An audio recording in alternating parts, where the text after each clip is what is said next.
All right. Hey, good evening, Rattler Nation. Welcome to another live episode of the O&G StrikeZone. And look what we got. We got a full house. Everybody is in the building, in place. Man, it's been a while since we've seen everybody together, man. Hey, Marcus Green, Kelvin Rozier, alongside me, Bryan Fulford. Man, it's a pleasure to see y'all again on the screen. Marcus, Kelvin, what's good, brothers? How y'all doing? Well, I know it's been a while because I'm seeing that beard on you. You looking like oh no, man, what's going on? My summer's it's my summer thing, Marcus. I'm going with the beard. I even I'm ordering them some some beard stuff, like the juices and berries, the comb. I'm gonna let this thing go, man. I'm gonna let it grow and see what I can do with it. You gonna dye? No, not yet. I'm gonna see what kind of attraction the pepper look gets. Yeah. If it doesn't work, then I'll dye it. But don't be like Coach Teller.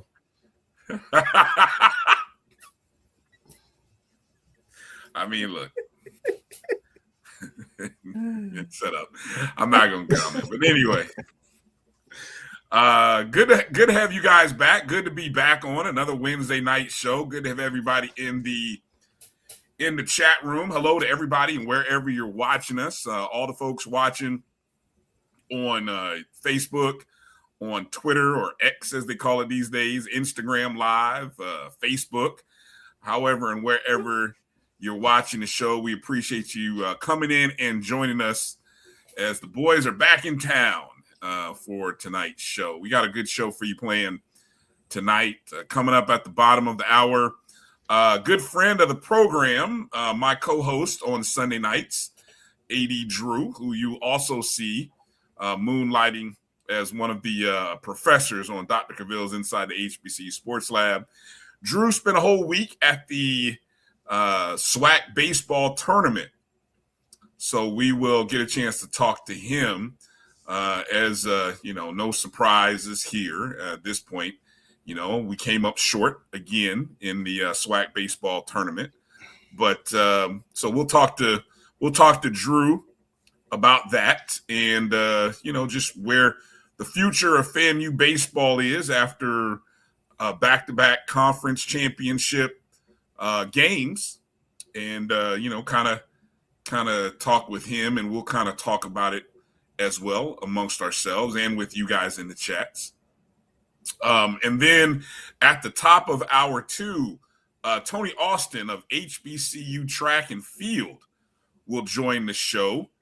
And, right now already we have the NCAA regionals taking place in Lexington, Kentucky.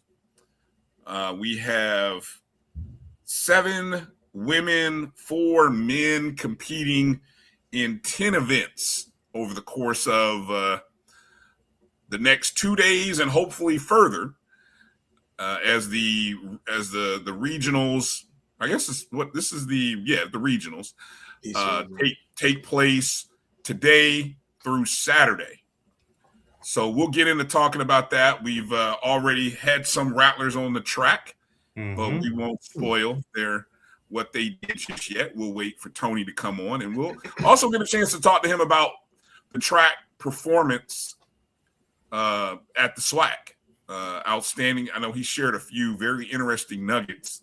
Yeah, I'm not going to steal his thunder, but HBCUs are represented in the track this year. For sure. I mean, Yeah. we traditionally kind of represented anyway, but we really represented this season. Yeah, there's some good numbers. I didn't, when I was reading his article, which hopefully you guys caught, we did retweet it. But there's two regions. There's an East and a West region. I don't know which HBCUs participate in the West region or the West first round, NCAA West first round. West side of the Mississippi. Okay, so that would be your that's kind of where it goes. Okay, and the West region is in Arkansas anyway, so it's really it's a West region, but it is in the South still. Yeah, we were talking your Texas, basically Prairie View, Texas A&M or Prairie View, Texas Southern, UAPB would probably fall in that. I would imagine. I think. We'll see. We'll talk to him about that and then what that would look like. And then of course, after they finish the first round, then they go into quarterfinals. After the whole first round thing is done, the nationals. You mean regional? Did he go so let me get the terminology right. What is it? This is regions, correct? This is regionals, correct. Okay, so then after regions, the top 48. Nationals. The top 48 go to regionals. So if you finish in the top 48, you go to regionals. In the nation. Yeah, top 48 in your region. Okay. And then coming out of that, the top 24 go 12. to nationals? 12. Wow. The top 12 from each region. And that's in Oregon. Correct. Okay, so the top 12 from each region. Okay, thank you for clarifying that. Except for the heptathlon, the top 24 go to the finals. Oh, wow. So that's across the board, huh? Yeah. Wow. Okay. Because that's an individual. Well, I guess a lot of them, it ain't the only individual event, but they treat it differently. Yeah. Okay. All right. Marcus, before we get into it, you did a little traveling abroad, if you don't mind me saying it. What was maybe give us one or two unique experiences? Did you run across any Rattlers or HBCU folks over abroad? I did not. Celebrated 25 years of marriage, so we went to Paris and London, and no, didn't see any other than the plane. I didn't see too many black people either. Well, no, let me not say that. In Paris and London, I did see a few, but I don't know. I guess they're more native to either Paris or Africa or they got a. So you didn't go to the south side of Paris, is what you're telling me. Across the train tracks. He didn't go to the hood. You didn't go to the hood. You didn't go to the Paris hood. But it was good. It was a good trip. That jet lag is nothing to play with. I never had that before. So, I mean, when I don't know, probably till yesterday, I was still, groggy, waking up, not sleeping all the way through the night, or at least waking up early. I might wake up early anyway, but just getting my body clock. But it was fun. And Paris we only got to see a little bit of it, but we saw a lot of historical stuff. The Eiffel Tower, and it was cold there. It was like 50 degrees. I was like, man, this is and raining. Was that your first? Is that the first time you've been to? You said London and Paris, right? Mm-hmm. First time. 5 days in each. That was my first time going to either one. Oh wow! Yeah, in Paris, man, they've got like a bakery on every corner. So, yeah, that wasn't good. So you had your share of bread. Yeah, bread and cheese. I was like, oh my gosh. Where's the beef? It was bad. Really, really bad. But fun. Oh, that's good. Well, again, congratulations. And also when we were in London, we got a chance to see Hamilton. We saw the play the theater in London. That was my first time seeing it. Okay. That sounds great, man. When I grow up, I want to be like you. Look, I'm telling you. Me and I had an anniversary too. It was this weekend. Yeah, 17 years in the game. That's all right. Look at you, but we didn't go to Paris. We stayed in the States. No, that was something 25 years in the making. We said, once we get to 25, we're gonna do that. How many years of planning? How many years of planning and financial planning went into this, if you don't mind me asking? Well, been talking about it since 2001, but in terms of saving and planning, the last couple of years, my wife Dawn, she was doing all that stuff, and she was just giving me info. I was like, okay, I'll be there. So I didn't have anything to do with it. You don't have to miss the show for this one, baby. It's like, okay. You said no, you can't do remote. No, you can't. What time? Hey, hold on. What time was it? Hey, what time was it, Marcus, when we do our show? What time is it over there? It was like 2:00 in the morning. Oh man, you could have snuck away. No, I'm just kidding, Marcus. Nah. Coach, you wrong for that. You talking about what happened? Down.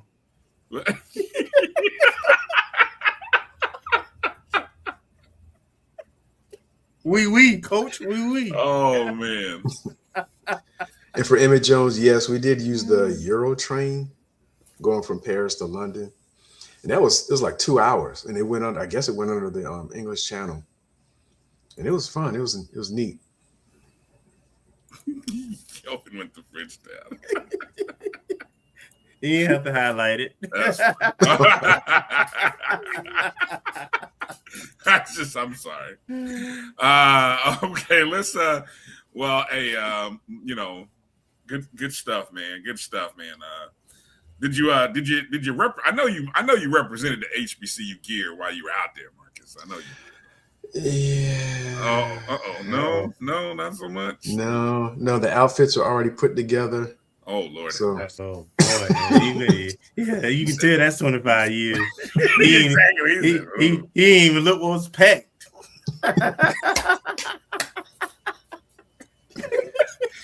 Hey, I'm laughing now, Kelvin. Your turn's coming in. Let me see. How many more years? Nine more years. Your turn is coming. Don't worry about it. No, I still pack my own suitcase now. Yeah, okay. Keep laughing. Doctor had your plan. Had your whole all the orange and green outfits. Then leave them in the house. Be like, where are my orange and green at? Nah, you ain't wearing those. You ain't wearing them on this trip. I just go in my extra suitcase. Oh man, good stuff. Well, maybe you'll find a way to share some pictures with us, Marcus. You know, we always like people want to see. Your trip. So maybe next week you'll bless us with some photos of you and the fam and the wifey. All no, it wasn't the fam. It was just me and wife. Oh, I thought for some reason I thought you said no. One or both the kids were going. No, we told them they're not going. Oh, okay. They didn't even bother asking. They knew they weren't going. Oh, okay. Get your own trip to London. And Paris. Right. There you go. Mom and dad's trip right here. They just had a house party.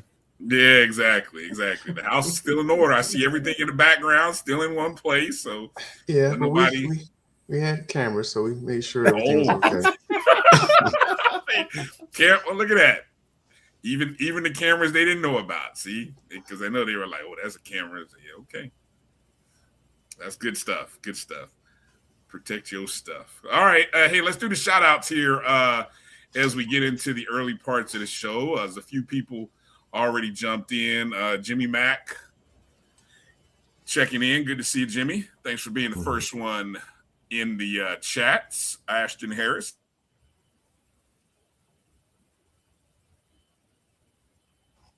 Oh, look like he froze up.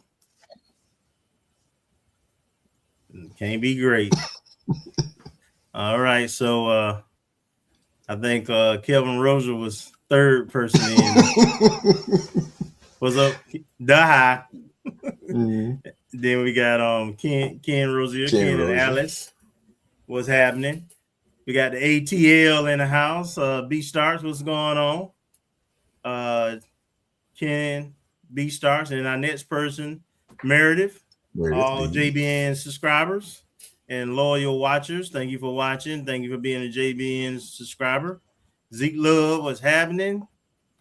We got Makiba West. What's up, Makiba? We got My dog, Demetra, in the house. What's up, Mitra? What's up, cuz? Mary 305 in the house. 305. Hey, big little baby. Got a little baby in the house. What's up, little baby? Then got Miss Gail. What's going on? Hey, Miss Gail. Cleveland. We got Tamara T, who in the house. What's up, Tamara? Another JBN subscriber along with Gail. Thank you for being JBN subscriber. We got Chuck Hunt, and I ain't did this in a long time. Nashville, Tennessee. No, he from Monroe, Louisiana. What's up, Chuck? All right. Then we got Troy, Fat Mouth Sports in the house. What's going on, Troy? Jimmy Mack. Oh, we already said him. He was first in here. Emmett Jones, what's going on? Thank you for tuning in. We got A. Williams. We got a Texas person. I think Houston. I don't know if it's Houston or Dallas. But I think she live in Florida now. But what's up, A. Williams? What's happening? Thank you for watching. We already said Mary 305, Miss West. What's up, Bull? Kevin Butler in the house. Thank you for watching. We are shout out Little Baby. What Little Baby talking about? It's Little Baby's a bread lover. I go nuts. I have to find a soul food spot somewhere. They had a barbecue place across from. They called it, was it Meat or Grill or something? It was like right near our hotel. I was like, we're not eating that. We can get that anytime. Yeah, man. I can only do so much bread and cheese, though, brother. I'm not a big bread. Oh no, they have more than that, but it's like every corner is like a bread, cheese, and like some kind of chocolate. I'm surprised you haven't said wine. You know, wine is something that I figure. I mean, are you not wine drinkers? Are you guys not wine drinkers? Well, my wife drinks wine, but I don't. You don't? Did you at least try any wine? I sipped her. One sip of hers. I'm not an alcoholic. Did you do communion? The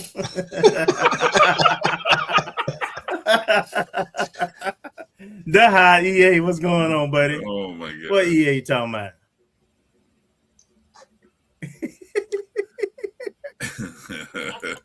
I got that EA. That's got funny. Got jokes. That is funny. Absolutely. What's up, Coach Dre Watt? You know, around here. Don't knock Frenchtown now. Frenchtown used to be, you know, wee. It used to be the spot. Used to be. Yeah, long time ago, even before my time. Mm-hmm. Then we got Tim Young. Jab, what's going on? The Muck Finest. And Tim Young, what's happening? Alice, how you doing? Palm Beach in the house. Hey, William. So Dallas. All right, Dallas. All right, Bryan. I think you got it all. Yeah, good stuff, man. We'll see how long. I had to turn on my hotspot just in case, you know, which is crazy because I shouldn't have to turn on the hotspot as a backup for the hard line. I need to call Spectrum, man. Maybe I need to move to Starlink. You know, I'm considering looking at them for. Anyway, also, and Starlink, isn't that Elon? That's him. That's what I got. I mean, he got enough satellites up there. I think there's a private airline. I think American Airlines was talking about how they're moving to Starlink or something to that effect. You know, anyway, so that way you get uninterrupted. But I don't know, whatever's going on. Knock on wood. I gotta, there might be another time when my connection goes nuts. But yeah, I'm glad you ain't say Spirit because I would have that would have did that. That would have been a deal breaker for me. Well, they're no longer. They're no longer. So that's the point. Yeah. Yeah. Anyway, so let's do it. Yeah. See, he did it again. He talked about him. Yeah, he talked about it and. It'll snipe him again. He gets sniped. So I think I'm back there now. you go. See, there you go. I peeped what happened was what had happened was so who knows what's gonna happen here. But anyway, you guys see it, and when it happens, it'll happen. So let's do this. Let's take a break. We started late, but we're kind of running in time, and Drew's gonna join us. and we can talk all about the SWAC Baseball Tournament. Baseball season comes to an end with another championship loss, second consecutive year. I don't know if one is more heartbreaking than the other. Definitely a good week's performance going into the championship game. Yeah. Things just don't work out. So we'll kind of talk about it from a couple of different perspectives, and even, some of the post-tournament talk has kind of centered around format changes, a lot of weather delays. I think every day was impacted by weather in some form or fashion. I don't know how you resolve that, but it's certainly worth talking about, I guess. And, we'll see what happens. So, Jimmy Mack. Wow. Okay. Yeah. There you go. All right. So let's take that break. Come back with AD Drew on the other side. We're talking about the SWAC Baseball Tournament, FAMU baseball on the other side of the break. You're watching the O&G StrikeZone right here on the Black College Sports Network. We'll be back in just a moment. This is the Dean of the College of HBCU Sports, Kenyatta Cavill of Dr. Cavill's Inside the HBCU Sports Lab with Mike Washington and Charles Bishop. Come mix it up in the lab where the course lecture is in session every Tuesday from 6 o'clock p.m. Central Standard Time on Facebook Live, YouTube Spreaker, or the BCSN app, as we discuss all things about the HBCU sports culture, including exploring the week that was in the sporting HBCU diaspora, as well as the upcoming week of HBCU sports. With me, the Dean, the College of HBCU Sports, on Dr. Cavill's Inside the HBCU Sports Lab with Mike Washington and Charles Bishop. Course lecture dismissed. It's never too early to plant the seed, to share the tradition, and instill a sense of pride in your HBCU with your little ones. HBCU Pride and Joy Children's Boutique helps you share your school spirit with a wide selection of adorable kids apparel and accessories officially licensed from your favorite HBCU. Visit hbcupridejoy.com and follow us on all social media at HBCU Pride Joy on Facebook and Twitter. When it comes to professional learning, teachers deserve better. From the leader in online learning, Stride brings you the Stride Professional Development Center, an on-demand library of mobile-friendly courses that gives teachers choice and flexibility, allowing them to learn anytime and anywhere. Our dynamic courses provide bite-sized learning and help educators advance their knowledge while also gaining professional development hours. It's time you take charge of your learning. Visit us today to get started. For over 30 years, HBCU Image has been more than just an apparel store. We've been a movement, a statement, a legacy. We celebrate the pride, the purpose, and the culture that make historically black colleges and universities legendary. HBCU Image, a Kenny T's company.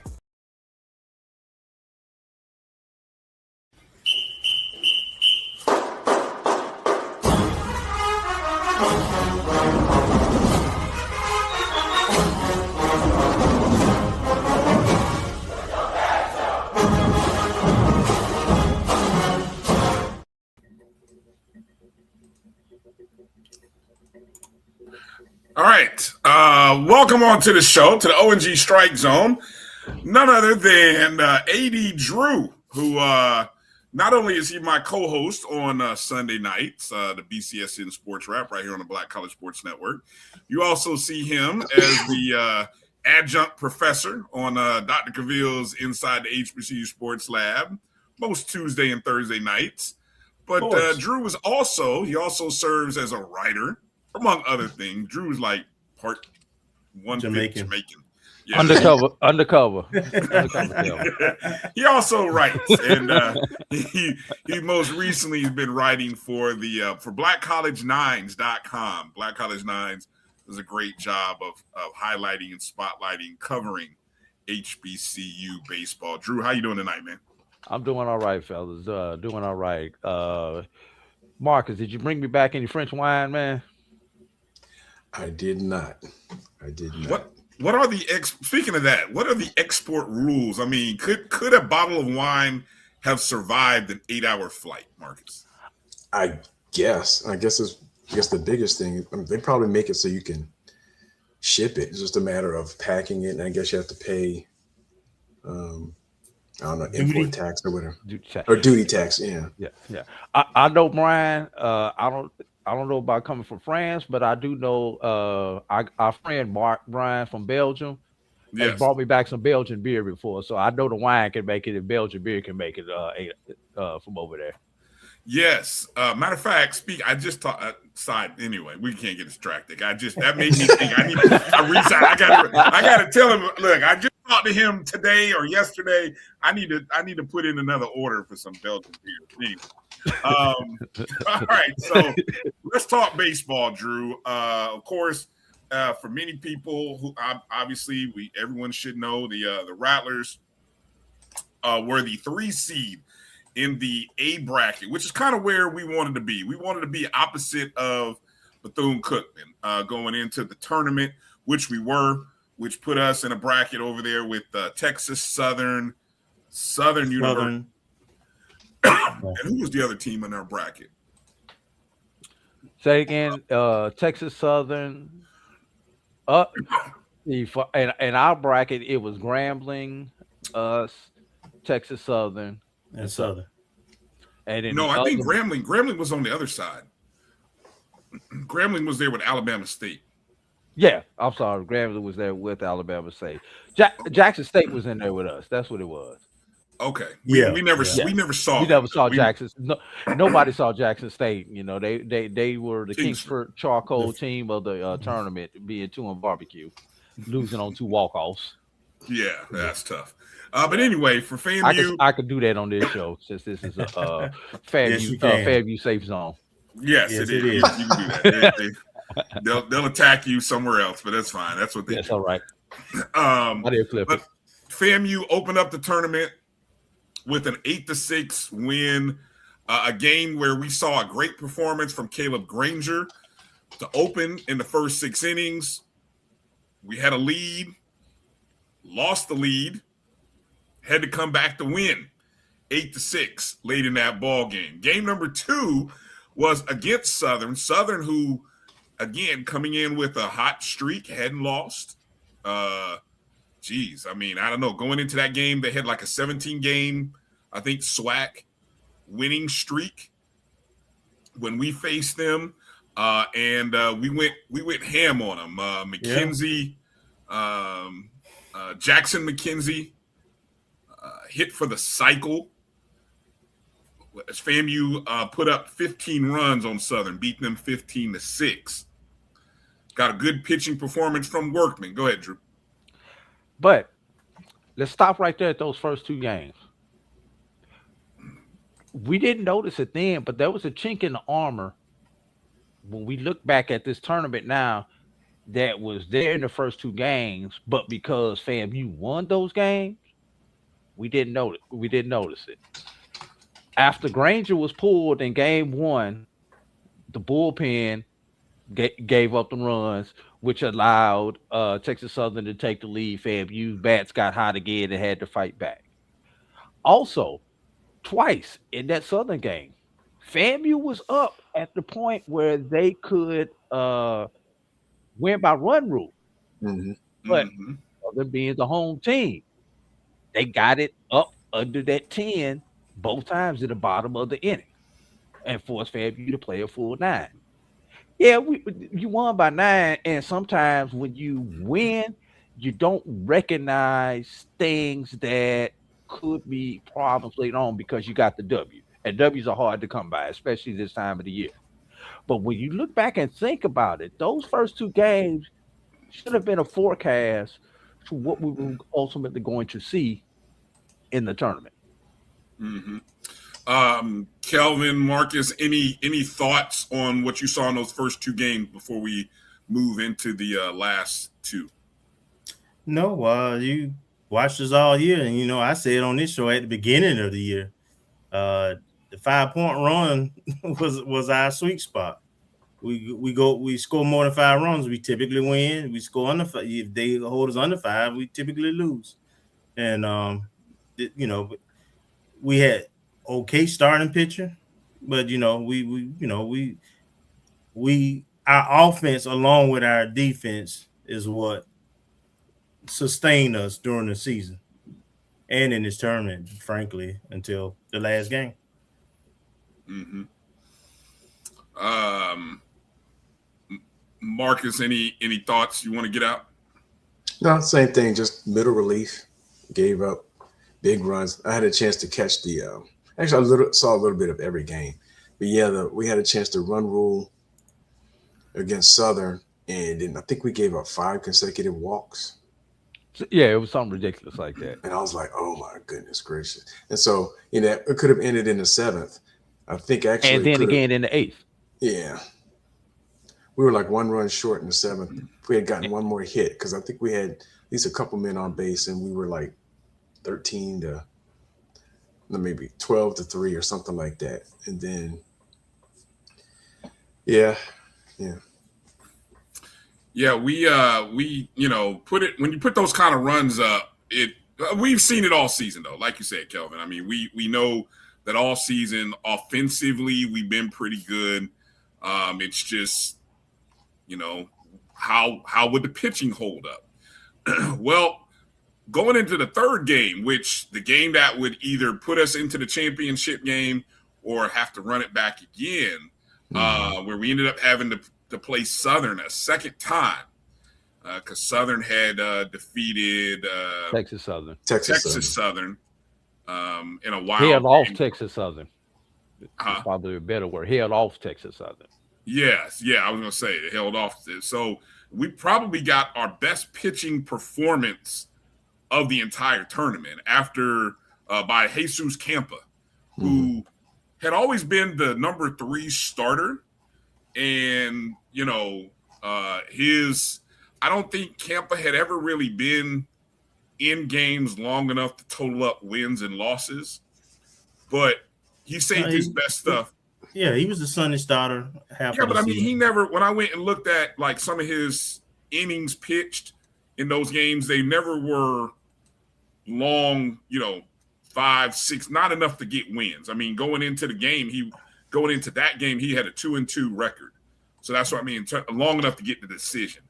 But after giving up a run in the bottom of the first inning, Campa and the bullpen shut out Southern the rest of the way as we ended up beating Southern 5-1 in that contest, where I think it was kind of highlighted there. Ryan Young closed the game out in impressive fashion. I think Campa pitched 6 innings.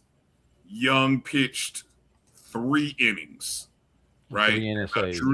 Drew, that was that game was played on Thursday night.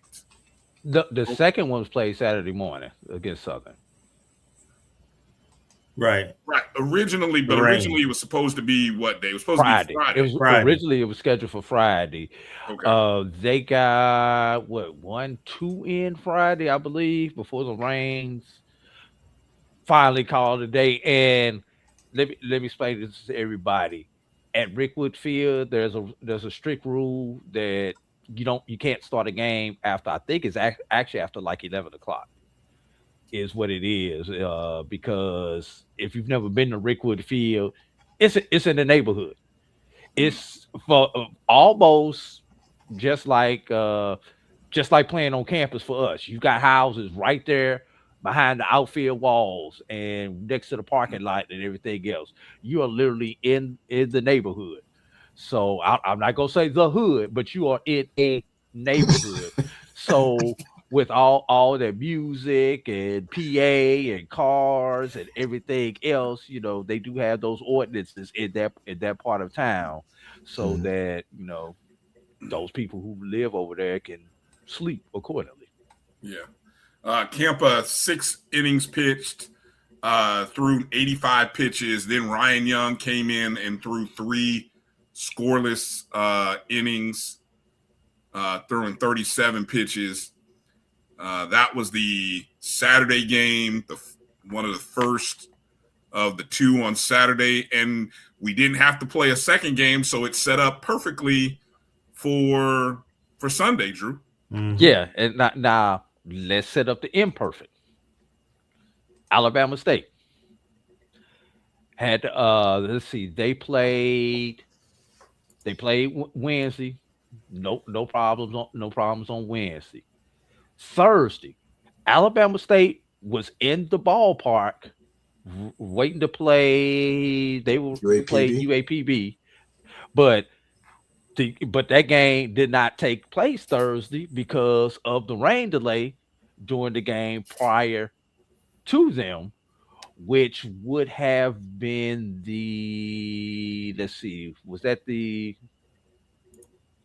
that was the Southern FAMU game, if I recall correctly.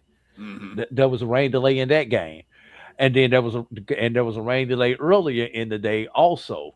So you lost that. So the Alabama State UAPB came to the park waiting on the game, and things were delayed.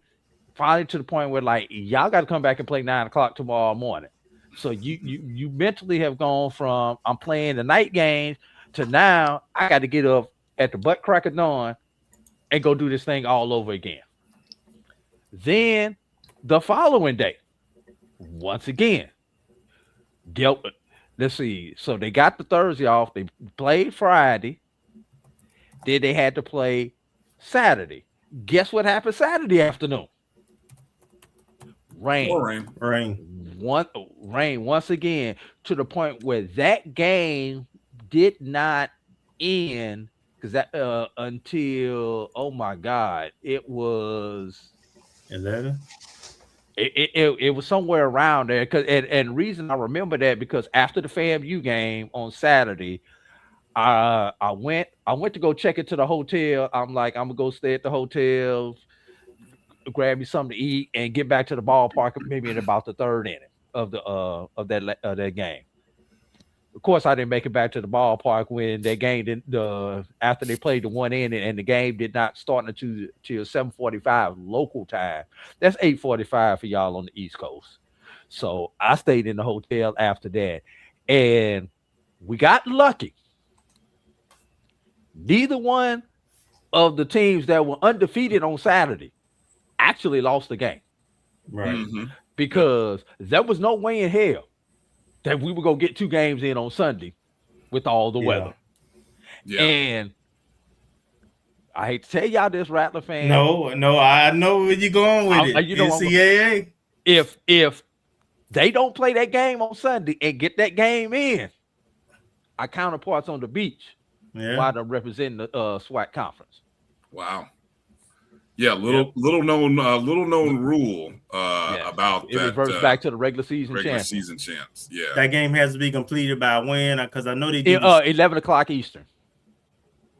Everything nationwide had to be completed by 11 o'clock Eastern to give the committee time enough.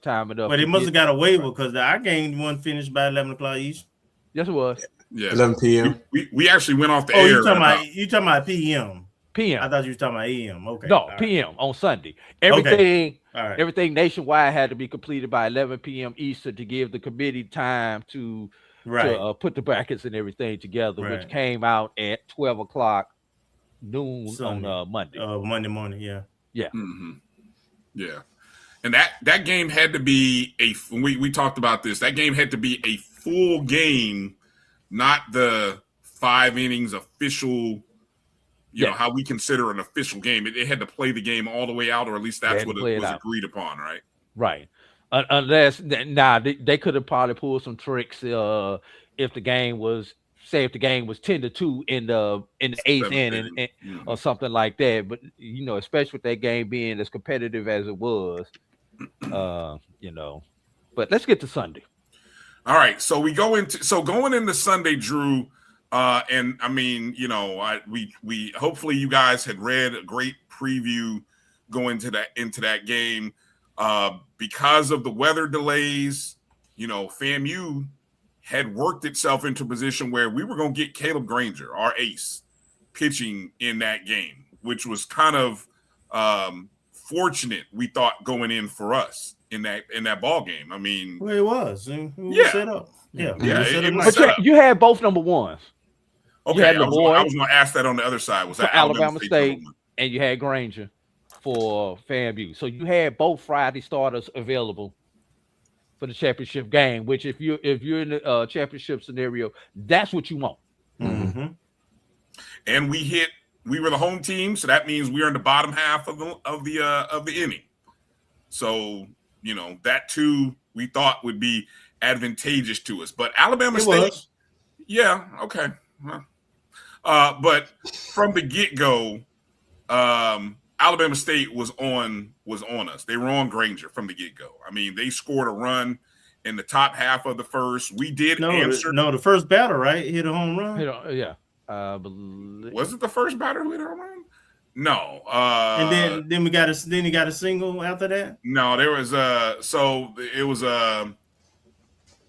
top of the lineup scored Miguel Oropeza, who ended up being the tournament MVP, after a single by Jenkins, who I think was the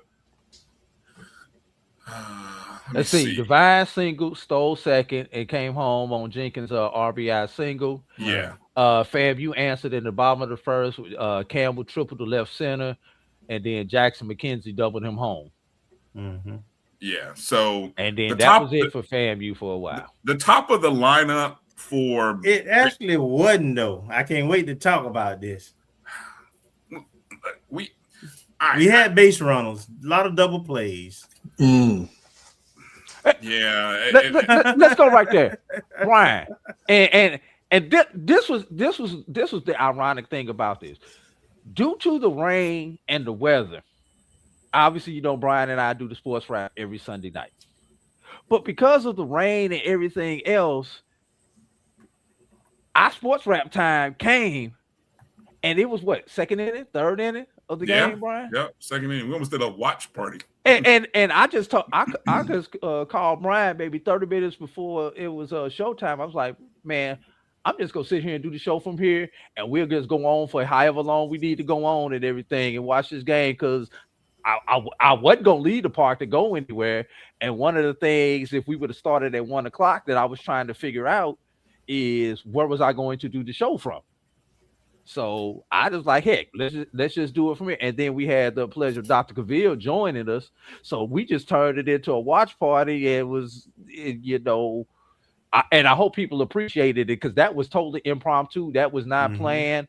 I just happened to I never broke down my equipment from the pregame show that we did. So it was just instant go.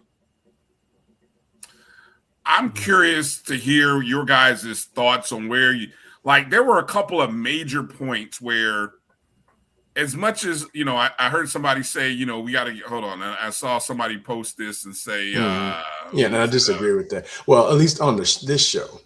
Now, there may have been some other folks, but I disagree with the FAMU arrogance. No, we have seen some. Oh, you saw that. Yeah. Okay. So I'm glad you brought that up because this is the O&G StrikeZone. We could be arrogant on here. Well, look, I thought there were, and we did sweep them in the regular season, right?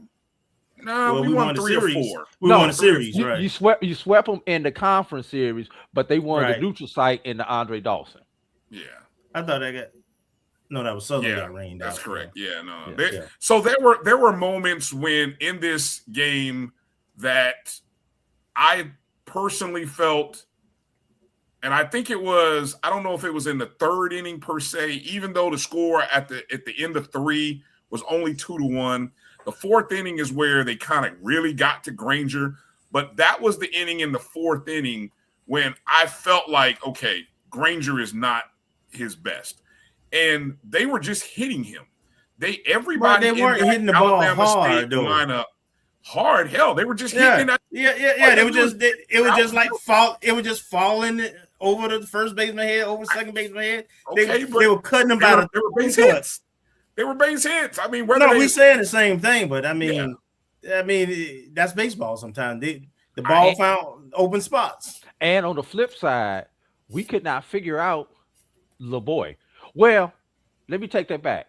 The bottom half of our lineup could not figure out LeBoy. 2/3. Bryan pointed it out after about the 5th inning that the bottom half of our lineup was like 1 for 18 or 1 for 16 at that point in time, where the top half of our lineup was hitting the ball They was going. We would get runners in scoring position. Yes. Less than 2 outs. Yeah.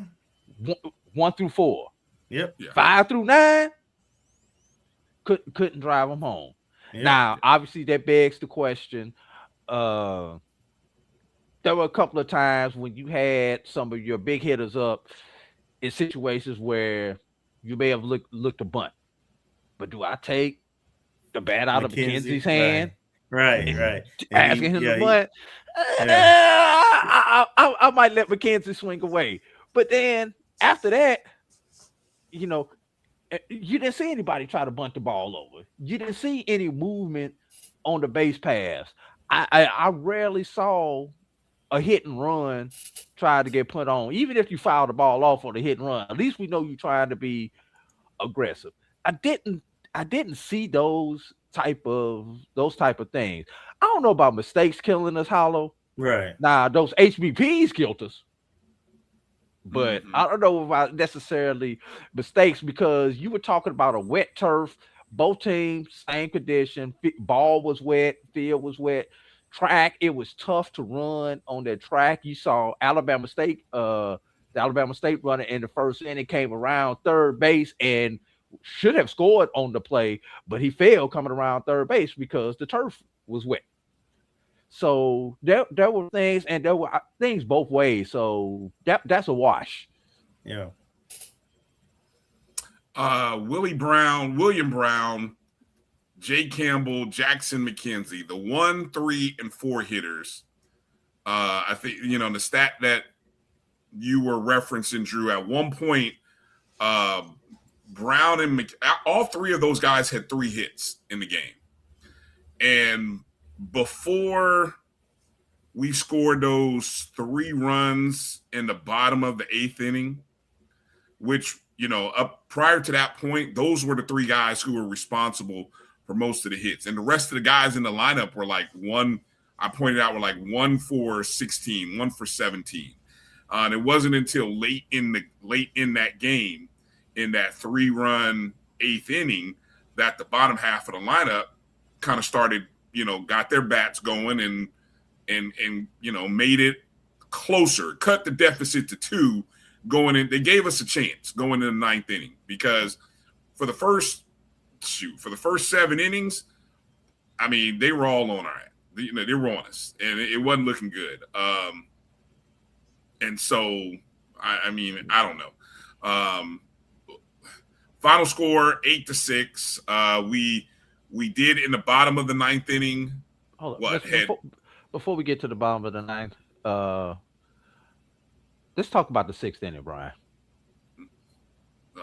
Okay. Specifically, the bottom of the 6th, which actually turned out to be the difference in the ball game. Well, the 6th in general turned out, because the top half is where we gave up the 3 runs. That's what I'm talking about, the 3-run home run. Yeah. And you take that 3-run home run out. I know we doing hindsight, but that one swing of the bat was the difference in the ball game, because FAMU bats woke up later. Was it 1 out? I can't remember if it was 1 out or 2 outs off the top of my head, Kelvin. Yeah. But that pushed the lead to 8-2, and that's when you kind of started giving up hope if you were a Rattler. Yeah, wasn't too good at that point. No. Yeah. Turning point of the game for you, Marcus and Kelvin, was where? Was that it, or was there anywhere else where you were kind of? Well, the stat that sticks out to me, and I'm going back looking at the box score, we actually out-hit Alabama State 14-13. We did. But what stood out to me was there were at least there was 4 innings that we had runners on base, at least 1 or 2 runners on base, and we hit into double plays. And this was when the game, one of them happened, I think, in the 9th. I think we had some runners on base too, but the other ones happened before that big home run. They happened in like the first 5 innings. And that I kept making a mental note every time that happened. Like, man, we had these run on base, one out, man, and we hit into the double play, didn't get no runs in, and one of the ends, I think we got one run in. And I was like, man, that in this kind of game, that's gonna matter. And it did end up mattering. But I mean, we showed grit, fight like we've done all year, man. It was an 8-6 game. We went through undefeated up until the end. We played hard, and Alabama State just made the plays at the end of the day. A few more plays than we made. Kelvin, did you forget about the runner getting thrown out at the plate? Yeah. I didn't see that. I think did. Was that bottom of the 8th? It was at the bottom of the 7th. Seventh or 8th. Yeah, it was the 7th or the 8th. Because he got thrown out, and it would have been, if everything else stayed the same, it would have been a 1-run game in the 9th versus a 2-run game. Yeah. So that was one of those plays where I who think was running? Who was the runner? It was Jay. It was Jay. Yeah. It was Campbell. But I think we got too many around. speeches. There was it was a great hit by McKenzie. And it was a good play by the defense. Now let's get the defense credit on that. The defense made the perfect relay throw, tag, everything else. It had to be perfect by Alabama State because it was that close. But he was clearly out from the naked eye. He was clearly out. Yeah. No, McKenzie hit the ball off the wall, and it caromed off the wall so hard that it became one of those bang bang plays. I mean, that's literally what happened. And that was at the end of the 8th. That was that out the last out of the inning. It had to be in the 7th inning because McKenzie is the 4 hitter, and it wasn't the end of the inning when he threw him out. So it was definitely in the 7th inning. Okay. And we only got one run. And if I remember that play, because of the angle that ball took towards the wall, Campbell had to hold for a moment just to see if that ball was actually going to be caught, because the outfielder was close enough where he could have made a play, but it was just beyond his reach. But the carom came to him perfect. Relay, bam, bam. And it was a great play. It was a great play. It might have been a double relay. Don't quite remember going off the top of my head right now.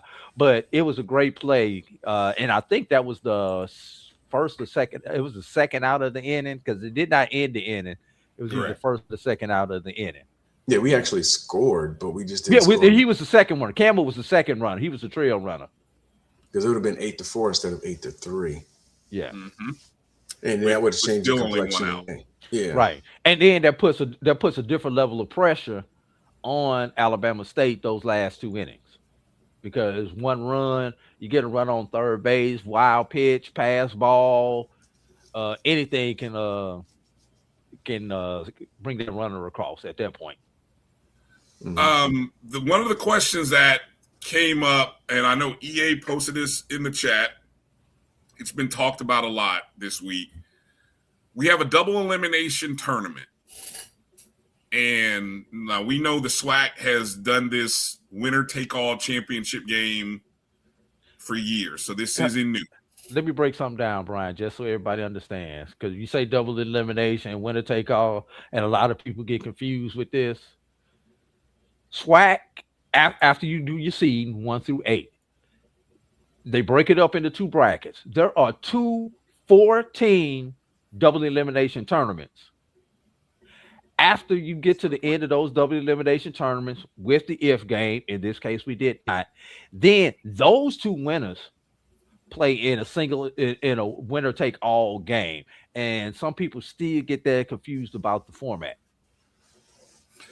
That's a great clarification. It is 2 separate tournaments because you never see the other side until potentially the championship. So right. And those brackets run simultaneously. Right. But I think look, I know people look at a game like yesterday and think, oh man, it's a shame that it comes down to 1 game. Well, they've been doing that forever. Remember, there was a year where I think it was the school from Mississippi was like unbeaten. 24-0. Yes, unbeaten. I mean, just imagine going unbeaten all through regular season, all through the playoff tournament and get to the last game and then lose the championship and like no tournament for you. I know people are talking about, is there a way? Stupid. Should we have a 3? Should we have a best of 3? Maybe reduce the front end. Is it possible, Drew? What are you hearing? And as you talk to people, is there any movement for that? Let's start off with the best of 3 scenario in the championship, which would in this case would be a championship series.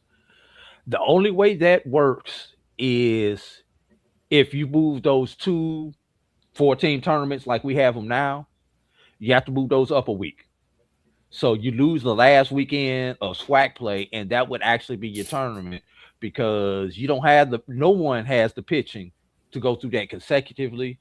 So you would run that for 3 or 4 days, and then you would be off, say, Monday, Tuesday, Wednesday, or Tuesday, Wednesday, Thursday, and then you would play that best of 3 either in a double header with the if game, or you play them 3 consecutive days like our players are used to, Friday, Saturday, Sunday, or Thursday, Friday, and Saturday.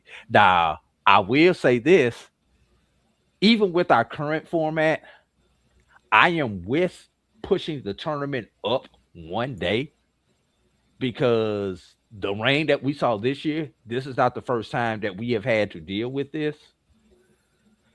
While Mother Nature did not like us this year, the baseball gods gave us favor by not having those if games. There could have been the nuclear option where we could have had both if games and the championship game to play on Sunday with the weather. That's why I am in favor of pushing the tournament up at least 1 day to give us an extra buffer on with rain at this end. Start the season earlier. Yes, EA, you would have to move the SWAC season up 1 week also if you want to maintain the 30-game season, or you reduce it down to 27 games. That's the only way that format will work.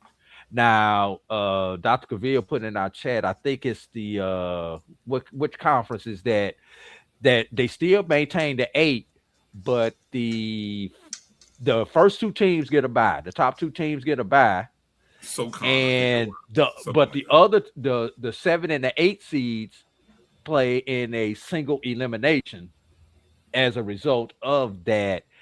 I don't know how many teams are going to be in favor of that when they're the 7 and 8, especially when you see the run that UAPB got on this particular year as an 8 seed. I don't think that one's going to get past the coaches right there doing that in a single elimination scenario. So I look at it totally different. I kind of had Doc going through it down that rabbit hole because I watch other tournaments also, and I agree that pitching would struggle. So I'm not in favor of expanding the tournament, but I am in favor of doing single elimination during the tournament up until the championships round. If you're gonna keep the same format and doing the best 2 out of 3, then to me it's backwards. And here's why. I want to explain. It ain't just me rooting one way or the other. It's actually some metrics behind it. So I am of the opinion as a former administrator that you must reward the regular season. It has to mean more. It has to mean something. So what I've seen other conferences do is what Drew kind of talked about, where the top 2 seeds have a bye, essentially. I think in the ACC they have a double bye. And I just think in this case it still probably wouldn't have mattered because in your case in what you just said, Pamela would be Bethune twice. So if you're hot anyway. But I just think in a one big league, you want to give your regular season champs an advantage for being your regular season champ. Yeah. And the way we do it right now doesn't really give a true advantage. Yeah. And one thing, Kelvin, and you said that in a one bid league, some of those scenarios that we've looked at and were because those are multiple bid conferences. If your regular season champion loses in the semifinals, so what? They go into the tournament anyway. Mm-hmm. So, they can afford to play with all different kinds of formats. Mm-hmm. With us, one bid league, and there is no right, but, Alabama State was the hottest team right now. Mm-hmm. So let's reward Alabama State with that. I understand your argument, but how do you do this? And hell, we can't even sell this to the fans right now. How the hell we gonna sell your new format to the fans? Because they still gonna find something to bitch about. Well, that's what I'm saying. You ain't doing it to satisfy the fans. You're doing it because who has to show up to the tournament to support their teams? I mean, outside of the parents, man, and a few diehards, that's all who's showing up, man. So let's call a spade a spade. Also, I like what somebody suggested. I have no problem with the Major League Baseball park and all that. I understand what Birmingham is, but I personally like what I think it was EA who put that out there. You need a facility that has multiple fields, so if there are rain delays, you can get multiple games going at the same time. Can I take that for 300, Alex? You name me outside of going to a minor league, to a spring training facility like in Vero Beach or somewhere down there. You name me where you're going to have multiple 60, 90 fields, and that's what they call 60 feet on pitching mound, 90 feet on the bases with 400-foot fences outside of going down to spring training facilities. Mm-hmm. Name me a city. I'm waiting. Disney World, Wide World got plenty of spring training facilities. Gotta come to Florida. Saying, yeah. I'm just saying, outside of going to somebody's spring training, or you're gonna fly to Arizona.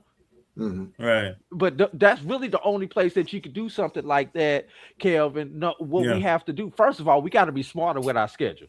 Yeah. There's no way in hell that you're gonna schedule a baseball game at 9 o'clock and then expect the next game to start at 12 o'clock. Yeah. Let's be real. Absolutely. It has to be 12. You have to go 3:30 on these game times. Let's stop fooling ourselves. Number one. Which is why I like to buy Ideal in the earlier rounds so that you don't have as many games to get in. Yeah. I mean, 4 games one day is tough. It's tough. I just came off of working the SIAC baseball tournament, and we had not 1, not 2, but 3 days. We finished after midnight, including 2 of them at 2 o'clock in the morning. Jeez. Yes. So, it unfortunately, at the end, I talk about this 3.5 hours. Here, we talk about black college baseball. Nothing personal. It's not like we play a bad product. But with all the stealing and throwing over and the pitching changes and everything else we do, every time they throw over there to the first base, that's time.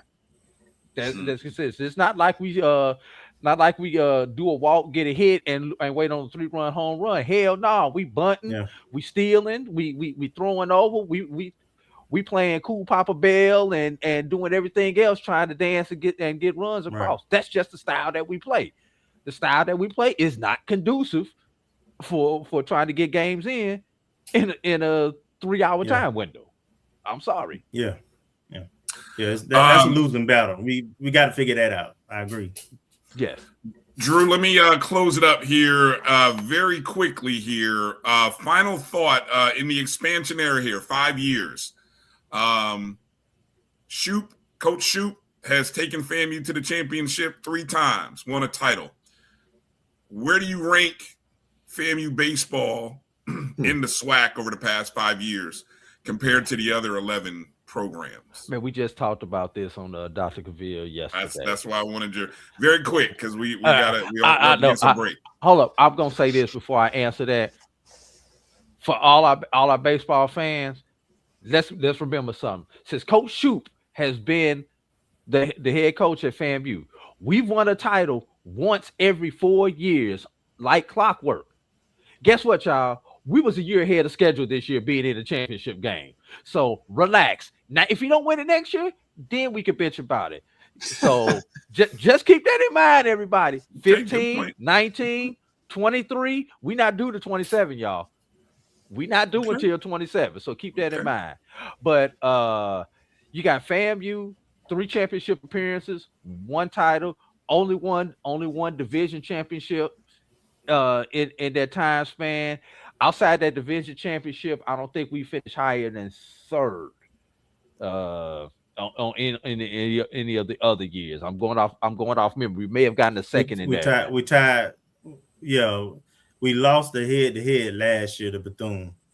Yeah, but we had the same record. Okay, but Bethune-Cookman, they've got 3 conference/division titles in that time span.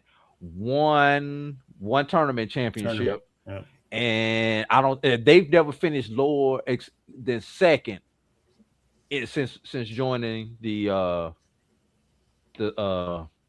SWAC.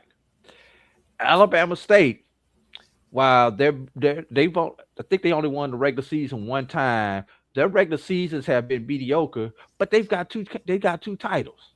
So it's a tough debate. It's all going to depend on what your preference is. Obviously, I'm on this show. I'm gonna say FAMU is the team of this decade. You might get me behind closed doors and put a gun to my head. I might say something else. It really depends on how I feel that day and what do I value more on that particular day. Regular season titles, conference titles, championship tournament appearances. We splitting hairs right here. How the kids do it? Yeah, basically. Amen, Edwin. All right. You preaching to the choir with that too. What do you say right here? Yeah. Oh. All right. Yeah, no. I'll take relevancy any day. Yeah. Well, hey, it's been a good first half of the decade. I will say that. This 5 years has been a good run. And we've been in the hunt. We've had our opportunities and we won one. We've tasted, we're as a Braves fan, which I think at least three of us are, we know what it's like. As Braves fans, we know. And how many championships did they win during that long run? But I will take always being in the hunt over never having a shot. Amen. I will take being there, and I will take heartbreak in October over season. Man, y'all better come on over to the Cardinals at the end of September. I will come on over to the Cardinals. We win championships. Oh, see, when last time y'all won one? Thank you. See, we all can't be that. You living on your history. 2011, yeah, but I history second best only to the Yankees. Oh, yeah, we got the more recent championship though. At BCSN Drew is where you can find Drew. Drew will be with me. He'll probably be on the Sports Lab tomorrow with Doc, adjunct professor. I am going to follow our SWAC representative in the Alabama, in the Tuscaloosa regional. So make sure you look out for Black College Nines. We all pushing for the SWAC representative now. I love FAMU, but we all got to get behind the SWAC representative. Oh yeah, I can definitely do that. All right, sounds good. I don't have a problem rooting for Alabama State. They're a team in the old East that I can get behind. Some schools I ain't gonna front. It's like people say, "Oh, can you root for the Knicks?" No, hell no, can't root for the Knicks. There's some schools I can't root for the Patriots, and then there's that school in I just can't root for them. I don't care whether we conference mates or not. I just, that's just me, Anyway, all right. Appreciate your time, Drew.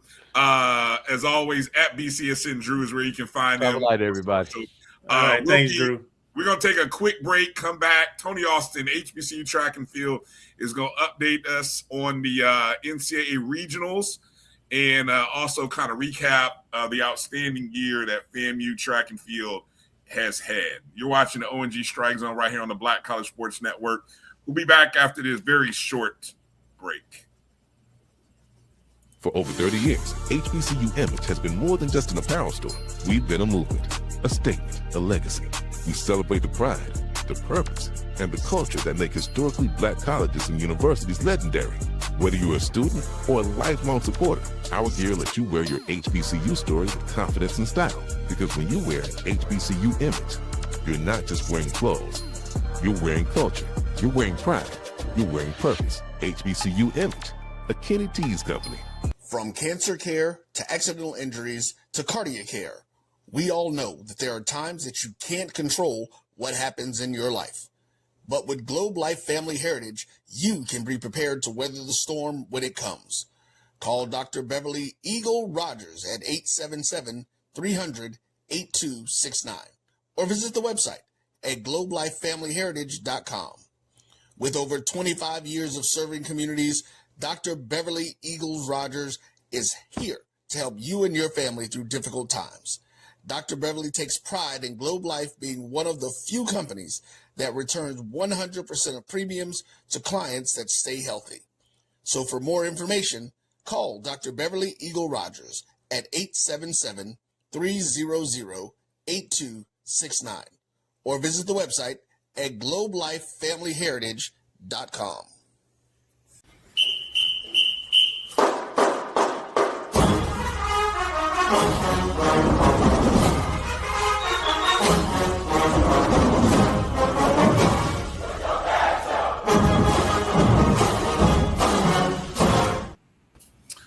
All right, welcome back to the O&G StrikeZone alongside Marcus Green and Kelvin Rozier. I'm Bryan Fulford, and joining us now, the architect of HBCU Track and Field, none other than TA. Look at TA, you put titles out there now. How you doing, brother? Good to see you again. Hey, I'm great, brother. Glad to be on here with you gentlemen again. All right. Again, HBCU Track _field on social media, or HBCU Track and Field.wordpress.com is the site. Before we get into talking about the Rattlers and just HBCUs, really, Kelvin made a great point about how well HBCUs are represented in the NCAA regionals. Let's go back to the SWAC. Let's go back to the SWAC outdoor, because I think when we talked, was it coming out of the indoors when we last talked, Tony? It was after we were going into the indoor championship. Okay, going into the indoor championship. Which I guess you all's beloved Lady Rattlers won that title. Okay. Look, so we're gonna brag on these ladies because let me see, outdoor title, indoor title, outdoor title.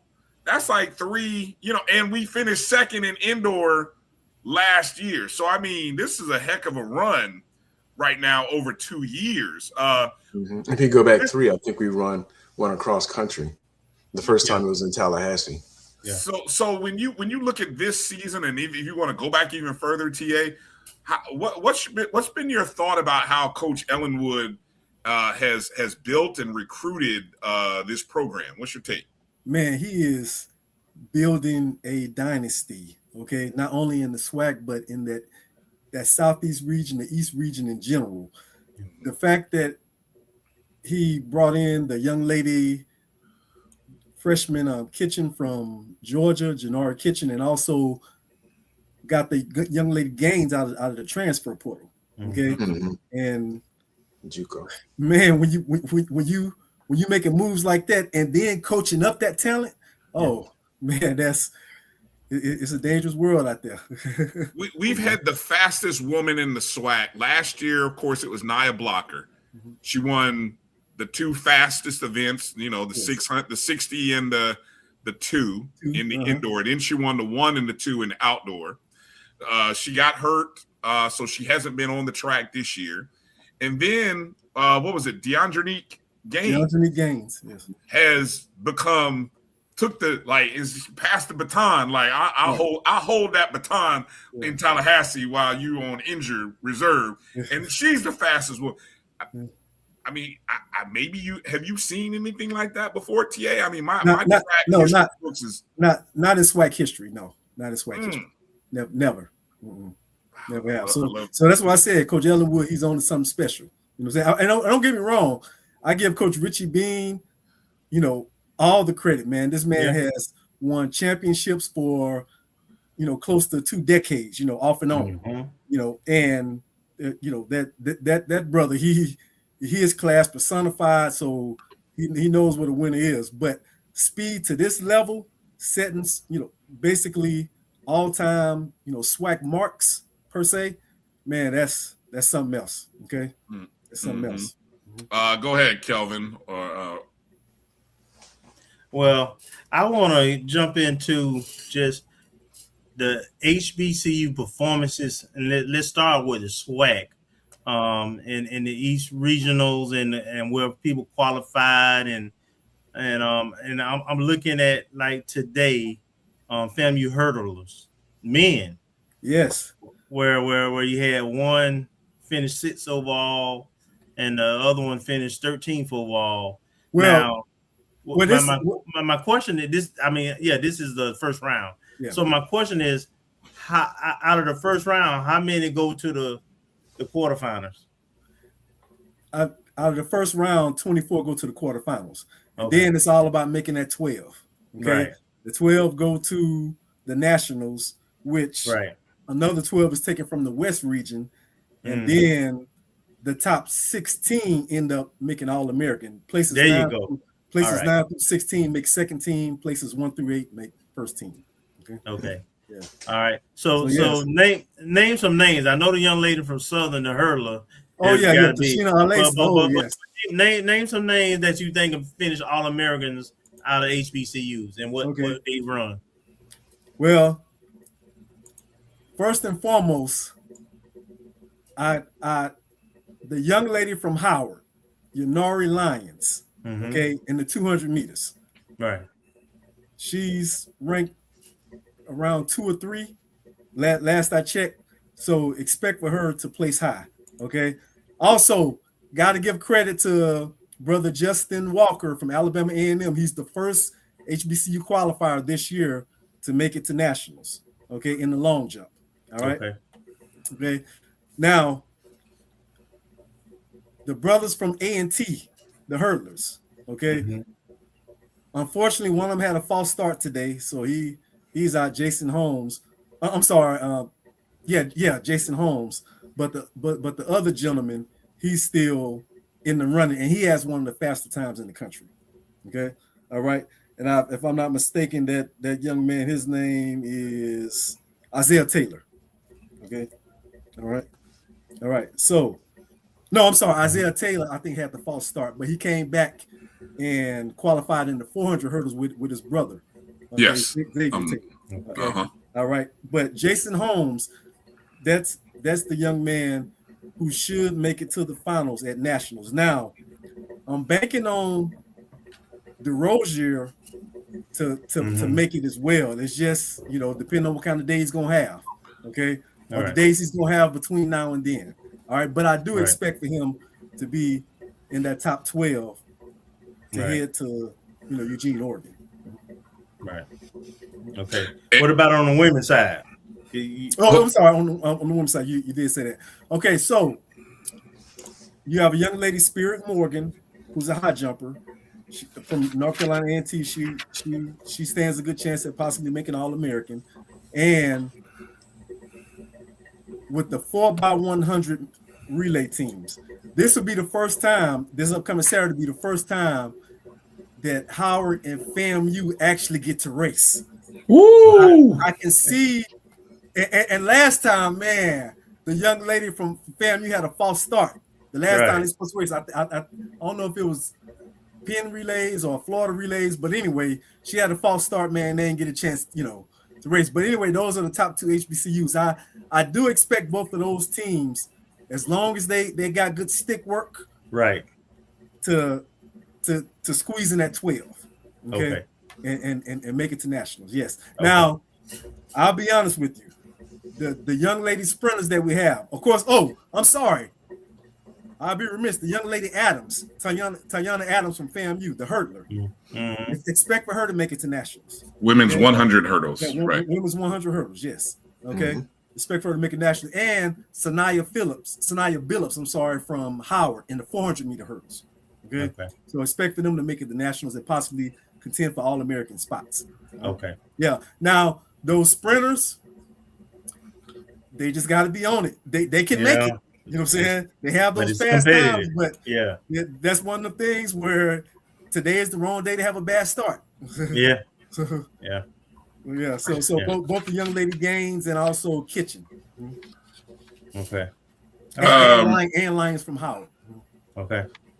So this is so I was just while TA was talking, I was just looking at the some of the results because I know they're getting close to the end for today.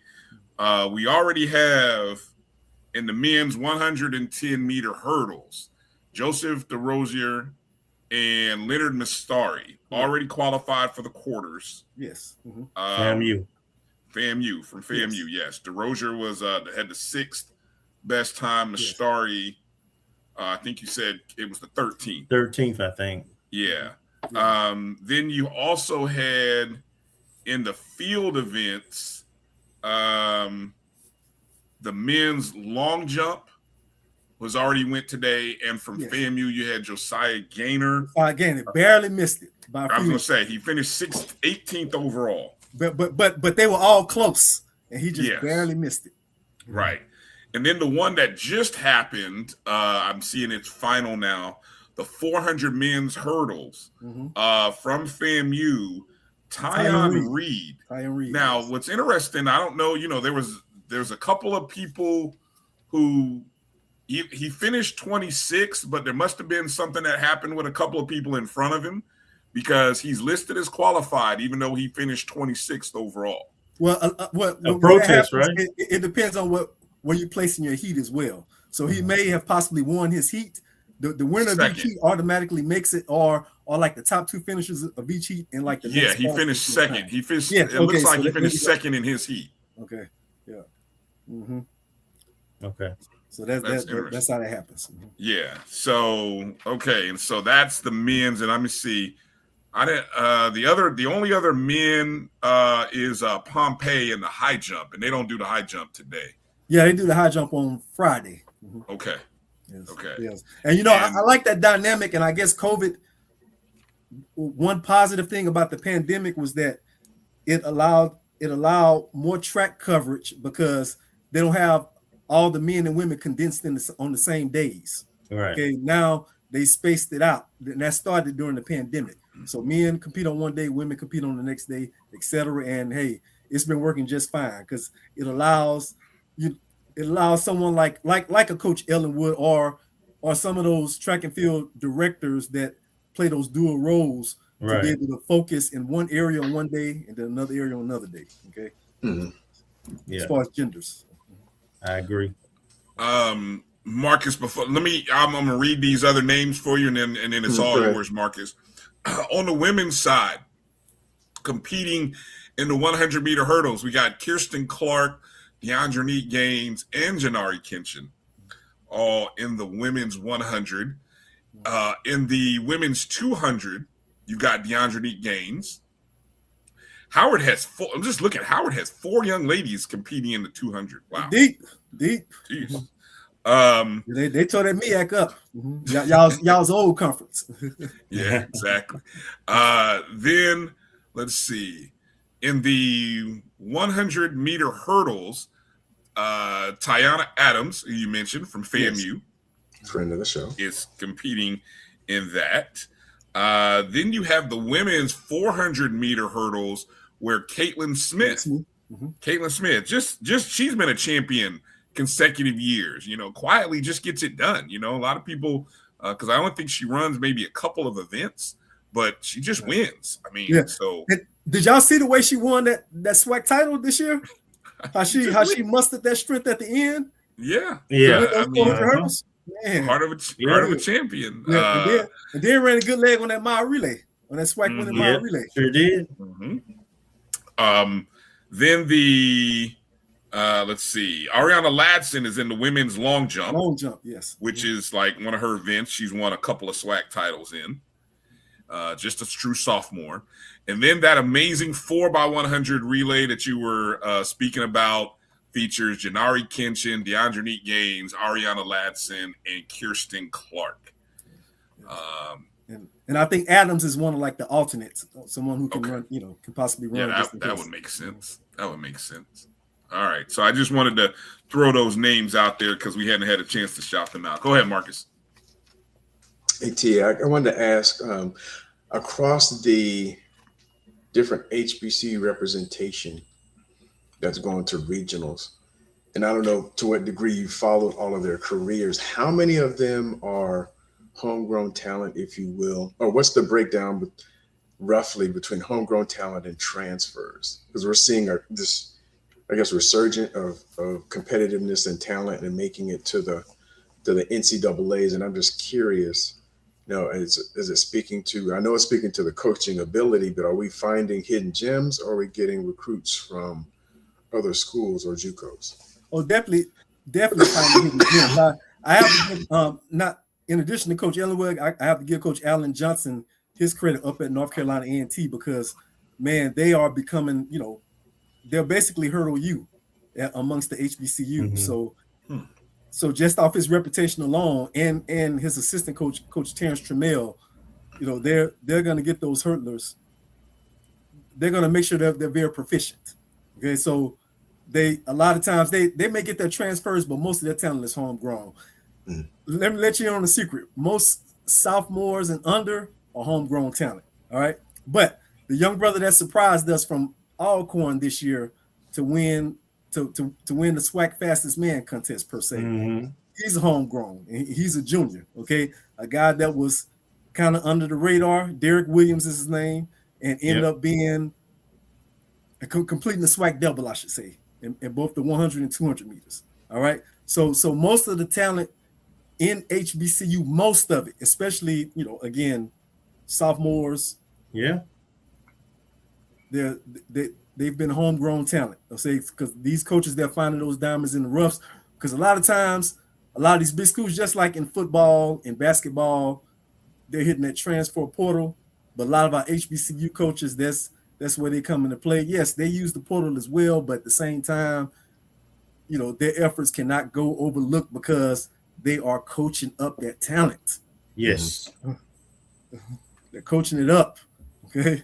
Like that young lady Gaines, even though she came out of the transfer portal, look where she's at now. Yeah. Under Coach Ellenwood's best. Yeah.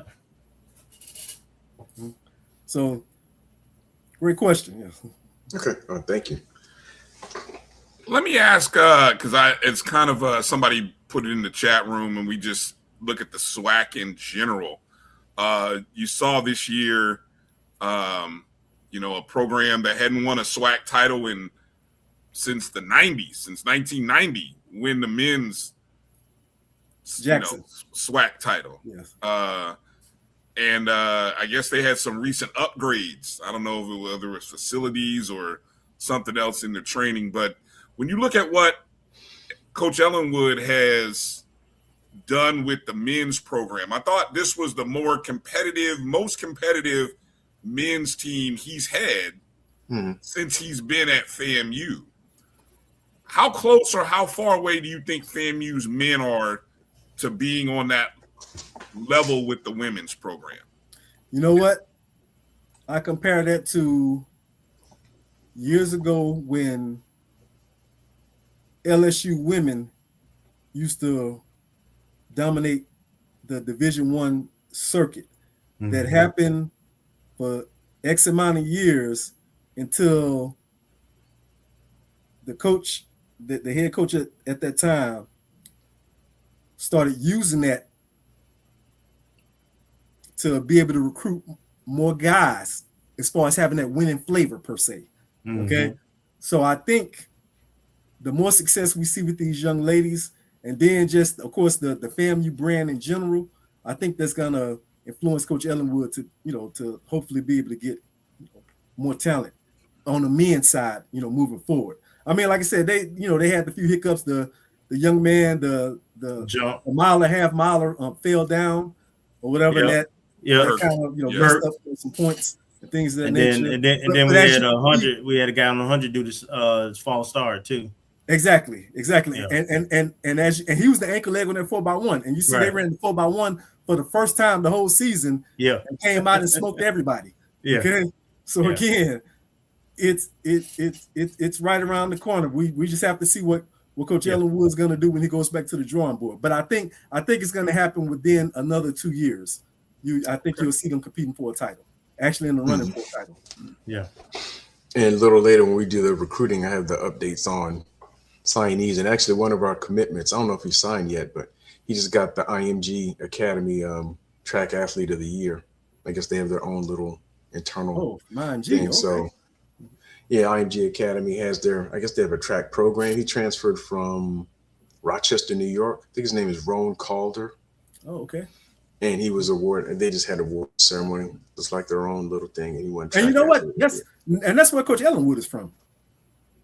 Rochester. Yeah, he's from Rochester. You said Rochester, New York. Yes. Okay. Because he also got another signee in the fall from that area. So I was wondering what was going on. Okay. There you go. Now y'all do know we just had the Texas High School State Track meet last weekend, and them young ladies from Lancaster, boy, Lancaster right outside of Dallas, they tore it up. You know, they set the national record. They broke their own national record this year in the 4x1. Okay, that's what I was going to say. That's a 4x100 team, right? Huh? That's a 4x1. Yes, 4x1. Yeah. And they won 4x2 as well. So yeah. And then what age or what classification are they? 6A. No, I mean the young ladies. What grade? What grade? I'm sorry. Most of those young ladies are underclassmen, like sophomores and juniors. To the best of my understanding. Yeah, they're young. Yeah. Would you see? And I don't know, TA. What's the likelihood that somebody is trying to recruit when you're that good? Is somebody looking to recruit all four of them? Like you're a package. I mean, do you think that those athletes think like that, or are they kind of individuals looking at their own interest, or is somebody probably recruiting them as a group?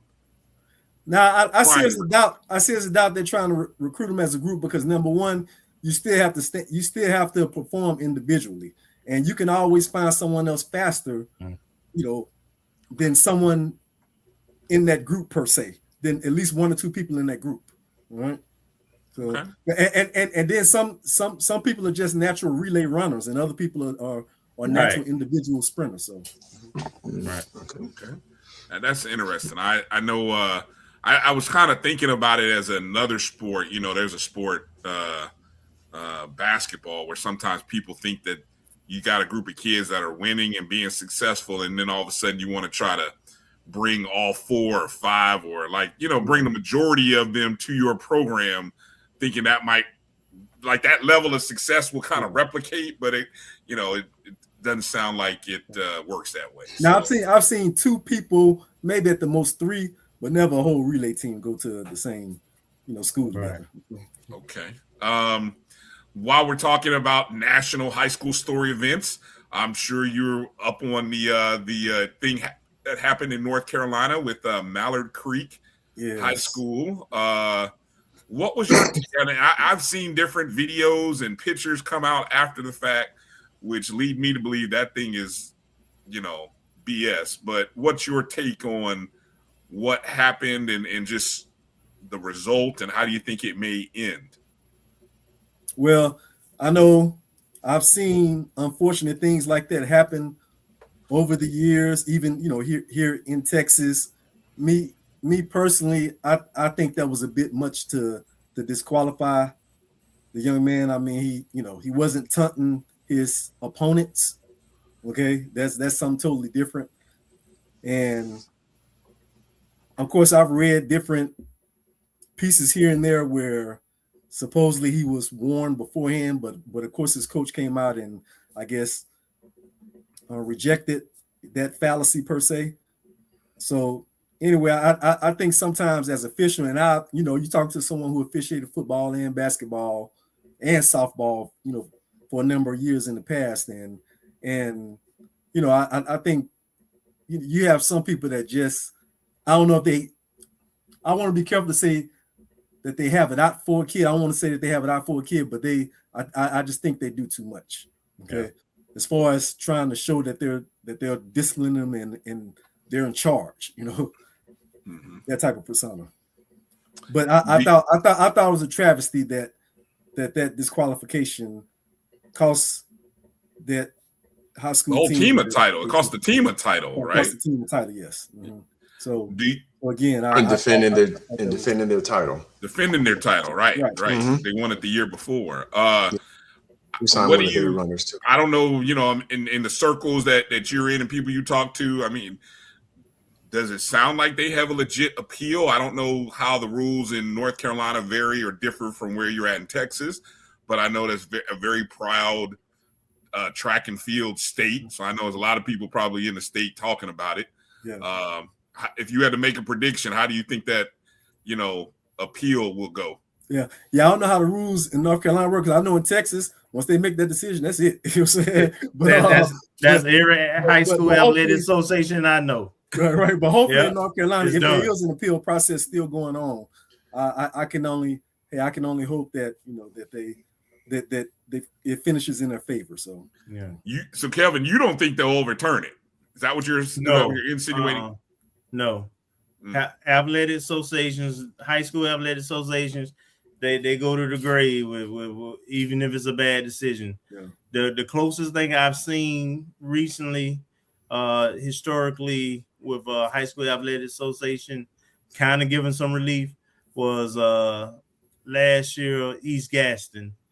They had made all those players ineligible because they were coming from other states, and they felt like they were skirting the rule in terms of the homeschool kids and everything, and they reversed about 5 of those kids because they were seniors, so that they still missed a couple of games, but they had made them ineligible for the whole season, I think, initially, and but they did make them. They were able to play like 6 games, but the coach still had to sit out the whole season, and he ended up leaving and going to a different state, and they still had the fines that they had to pay, which was ridiculous, and so I don't see the athletic association changing. Once they make a decision, they kind of make a decision. They stick with it. Be interesting to see where that story goes. All right, TA, let people know where they can find you, where they can follow, and I know you'll be covering all of the who's over in the West. Is the West? It's looking dicey this year. I mean, shout out to Texas Southern. They're the lone representative in HBCU track and field over in the West. So, and Joshua Brown did qualify to the next round, 100 meters, and the two triple jumpers will be jumping on Friday. Okay, Ahmad Muhammad and Braylon Carr. Which I know I counted FAMU with 11 athletes. Which HBCUs had the most athletes competing in the NCAAs this weekend? Did you track anything like that, or just off? Oh, well, I think I know it's close. It was close between A&T and FAMU as far as who had the most. I didn't get an exact number per se, but they run it, and then Howard, of course, is right. Howard's up there as well. Okay, so between FAMU, Howard, and A&T, probably had the most. Yeah, but I'll say this: Pine Bluff and PV, they'll be back next year to represent the West. They'll be back next year. Okay, there you go. All right. Make sure you follow HBCU Track _field on Twitter, or X, if you like to call it that these days. Or you can go to hbcutrackandfield.wordpress.com to read all the updates. Again, TA does a great job of updating. So if you guys want to follow along on Twitter, I mean, it is a great follow on Twitter, one of the best follows on Twitter, in my opinion, because you always unearth some interesting. Oh, that reminds me. What was the nugget that you threw out about FAMU's track? I don't know if it was it was a nugget that something had never happened in the SWAC before about what you did. Okay. All right. For the first time ever in SWAC history, FAMU had 4 sprinters run all win legal times under 11.40. And for the first time ever, they had 2 sprinters run 11.15 in the same outdoor season, and 3 sprinters run under 11.35. Okay. In the history of the SWAC. In the history of the SWAC, yes. The conference has been around for 100 some odd years. Wow. Yes. So again, that's why I'm predicting that 4x1 to squeeze in there. Okay. With good stick work. As long as they have great stick work, I'm predicting them to squeeze in there. Man, let me look at what is the I'm looking at the schedule here. What time is that 4x1 for the women? Is that a Saturday event? Yeah, that's on Saturday. I think I want to say at 5 p.m. you all's time. Yes, 5 p.m. Eastern. Yes. Okay, so Saturday, 5 p.m. Eastern, and it's just a quarterfinal. So it's just the top. Well, so basically, racing against the clock. That's what they call it. I mean, technically, you still going to nationals. The first round in nationals is considered the semifinals and then the finals. So that's the way they're trying to term it nowadays. I don't know why they're calling it that, but that's what that is. So it's how many?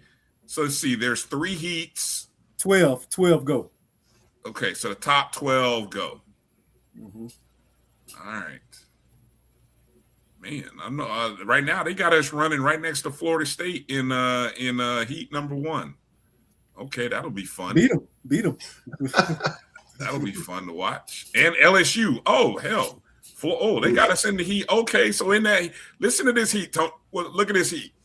Michigan, East Carolina, FAMU, Florida State, LSU, Florida, Howard, Georgia Southern. And FAMU got that inside. They got that inside view on all of them, so they can feed off all of them. And don't forget, Bryan, to that point now, when we ran against some of those schools, including South Carolina, maybe not necessarily in the 4x. I can't remember if we ran the 4x1 at the Florida Relays or not, but I know we ran against them in the sprints at the Florida Relays. Those a lot of those same schools, so they know we got some horses too. All right, and so the top 12 out of those 30. Let's see, 9 times 3. That's what 27. And you said the top. How many go on to the next round? Top 12. Top 12. All right. Great question, Steve. Where you can watch. So ESPN Plus seems to be like, I was able to watch some of the track meets, the events today on ESPN Plus. Mm-hmm. I don't know if they're doing anything on the web, but obviously ESPN Plus is web-based. So I think that's where you can catch all the action. So anybody that wants to go watch, you can watch on ESPN Plus. Hopefully you've got a subscription or a cable provider that'll let you do it, or somebody's passcode, something. And by the way, I forgot South Carolina State. Okay. They're watch for them this next year. South Carolina State on the men's side, next year. On the men's side, especially, they're going to be very dangerous, and that they're secretly becoming a very good jump school. Oh, and shout out to Voorhees as well for doing that thing in the jumps. Voorhees University in South Carolina. Mm-hmm. And that's on the Division 2. That's NAIA. Yeah. How did HBCUs do at the D2 or the NAIA level? Anybody make any noise? At the D2 level, the young lady from Claflin, the Hurtler Covison Hill, she placed, I want to say, 5th. And then the NAIA, like I said, Voorhees and Dillard were the ones that, kind of made some noise or whatever. Okay.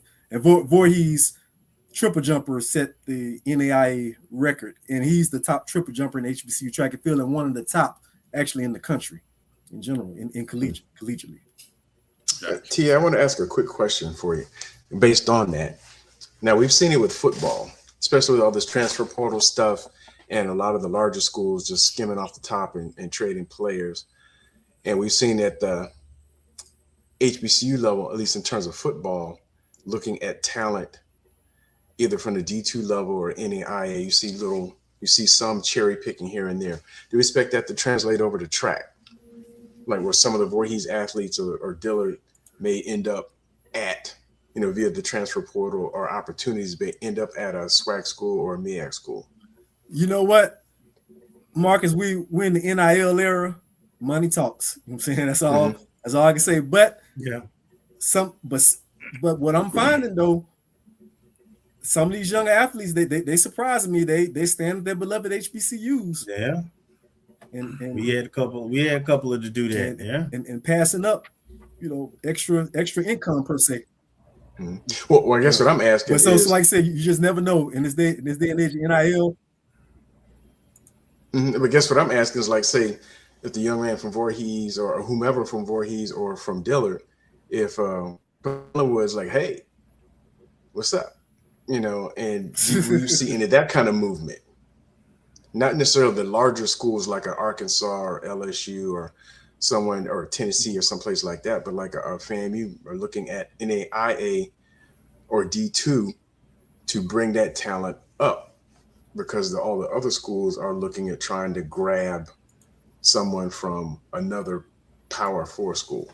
I mean, it does happen, but you have a situation at Voorhees where Coach Hughes, man, they have a phenomenal program with the horizontal jumps.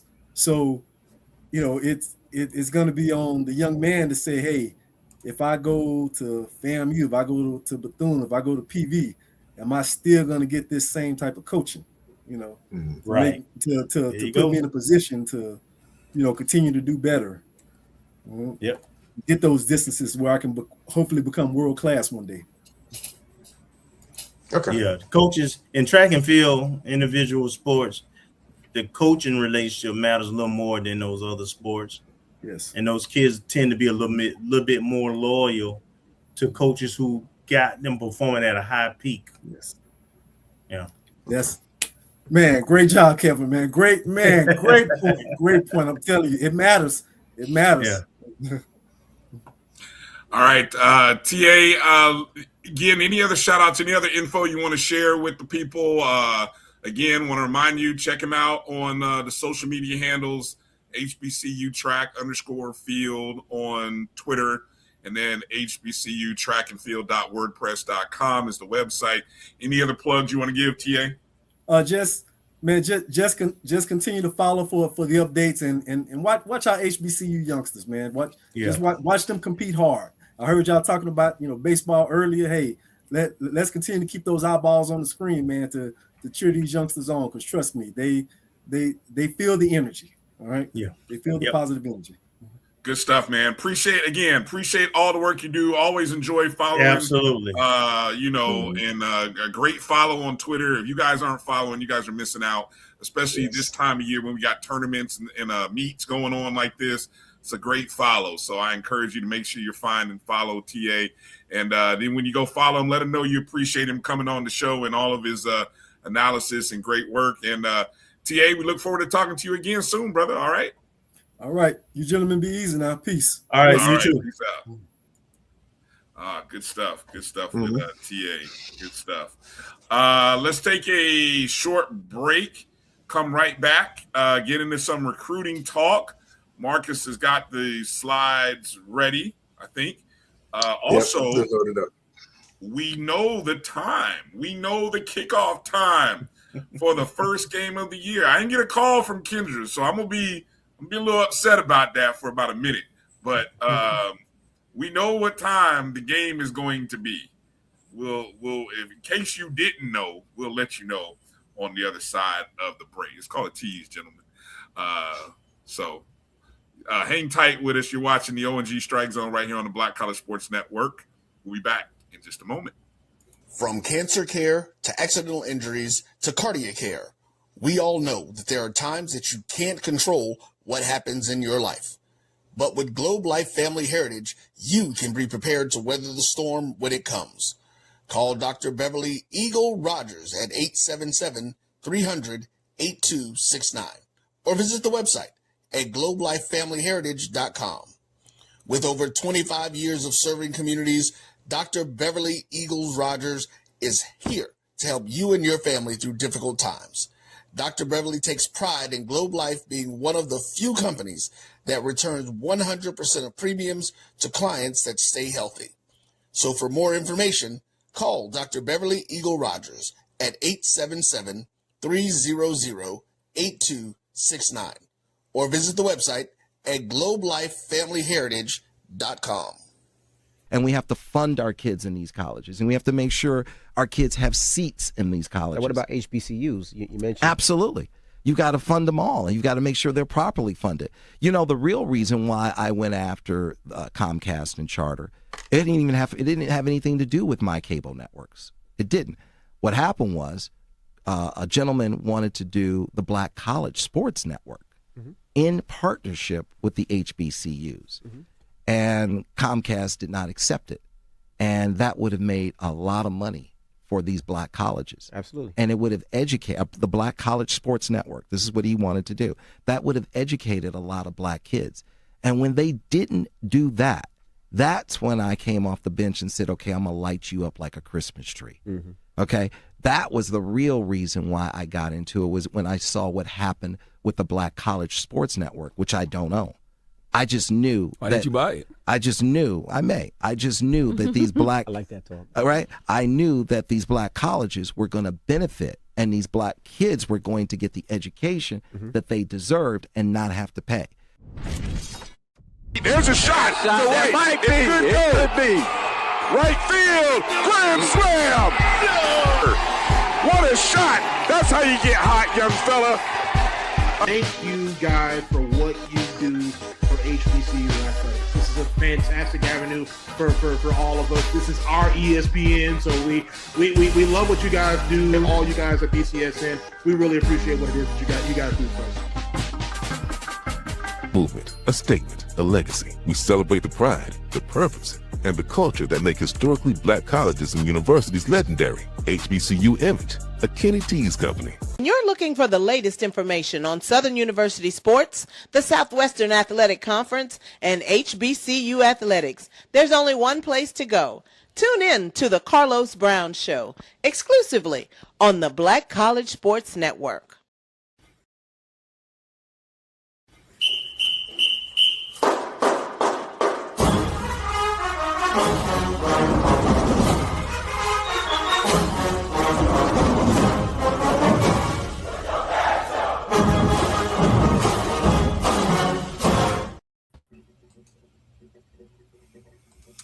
All right. Welcome back to the O&G StrikeZone alongside Kelvin, Roger, and Marcus Green. Bryan Fulford here.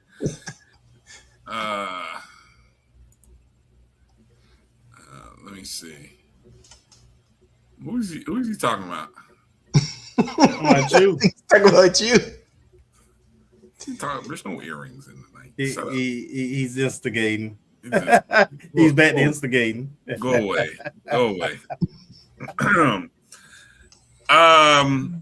You know, as I mentioned before we went to the break, we finally know the start time. You know, when we had Miss Kendra Bullock on the show a few weeks back, she told us that despite some of the internet speculation that the start of the OBC game was not going to be 6 p.m. So we knew that. We just hadn't gotten the official word.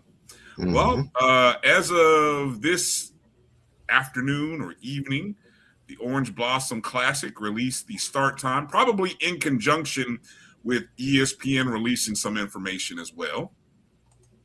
But the start time of the game will actually be 3 p.m. Ooh.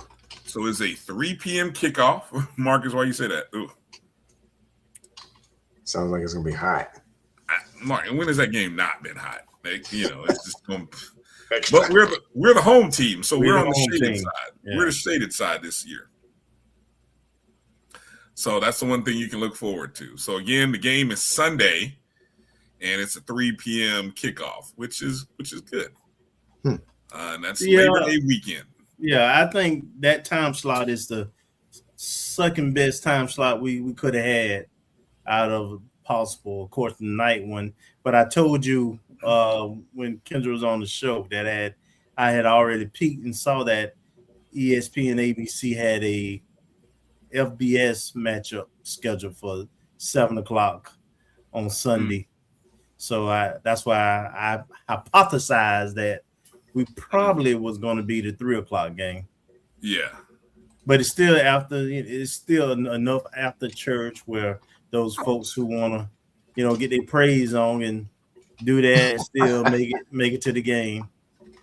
Exactly. We want to encourage you to come out to Fan Fest.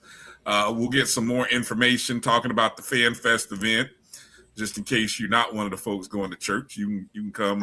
You can come hang out. You can hang out with us. We're gonna do church in the morning. We'll be there at 8:00 service on somebody's internet. Yeah, we're gonna do church at live, right? We're gonna have our own service. Hey, don't get me out there, man. Blaspheming. Whoa, slow down there, kid.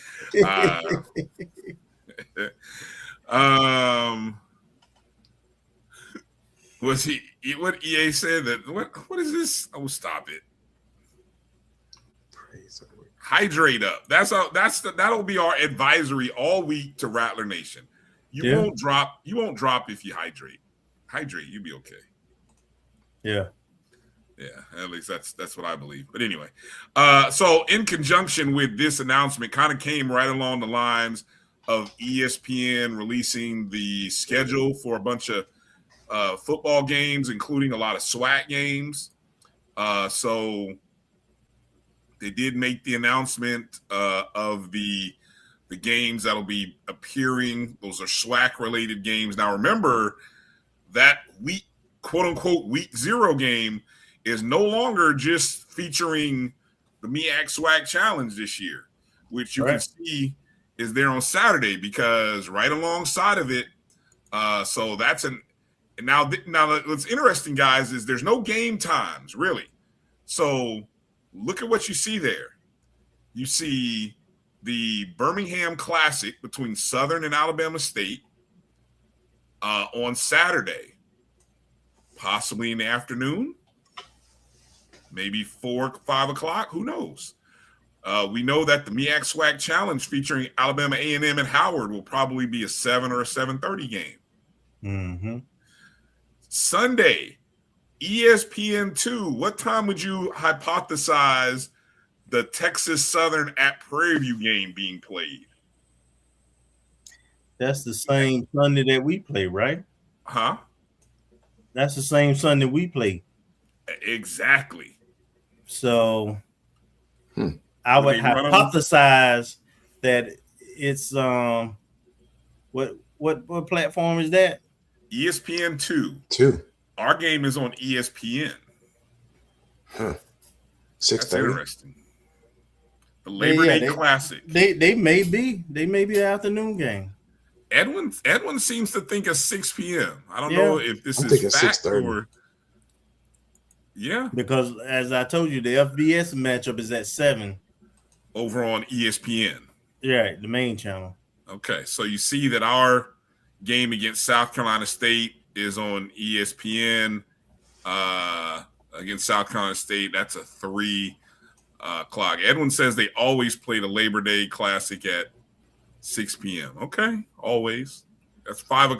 Is that 6 p.m. Central Time, or is that 6 p.m. Eastern? Probably Central. Okay. Typically. All right. Other games that are interesting to note through the ESPN SWAC broadcast, you see that game on October 17th where the Rattlers travel to Mississippi. Jackson. Yeah. No time given. I'm anticipating a 3 or 4 o'clock local time. 3 o'clock local time. Now, I know there was some talk. What, Alabama State, the homecoming game? No. That game in the middle, October 17th, when we travel to Jackson, Mississippi. Oh, they homecoming game. Is it their homecoming? Yeah, it's their homecoming. No, it's not. Are you serious? Yes, it is. Yeah. That's the homecoming season. Yeah. I don't know if it's there. Are we there? We're their homecoming opponent? Yes. Holy cow. Oh, that's glorious. Say no more. So that definitely means the game is going to be at 3:00 local time then. More than likely. Yeah. 2 or 3. But it's their homecoming. That'll be beautiful. Yeah. I can't wait to go to that. I can't wait to go. Can't wait to see all my friends from Jackson, Mississippi. I look forward to seeing you all October 17th. Can't wait. See you all at what's the spot we went to when we went up there to Mississippi? Oh man, yeah. That was awesome. Was it Johnny T's? Is that the name of it? Man, y'all hit me up. Let me know if that's the name of it. Was it Johnny T's? I don't know, but that was a heck of a place. It was. I'm definitely headed back. Yeah. All right. Definitely. And then later in the season, you see the Florida Classic, November 21st. Will be on ESPN Plus. That's the digital platform. I saw in a few, I don't know which chat or which Facebook group this was, a lot of people confused about whether this game was going to be in Camping World Stadium this year. I don't know why. Yeah, I hadn't heard nothing different. Yeah, I mean, I know that, yes, there is construction that's going to be taking place, but that actually, I'm thinking back to the report that I read. Following the Florida Classic game is when they're going to start the construction. And that construction should last, it should be done in time for the what year are the Jaguars coming to Orlando? 27?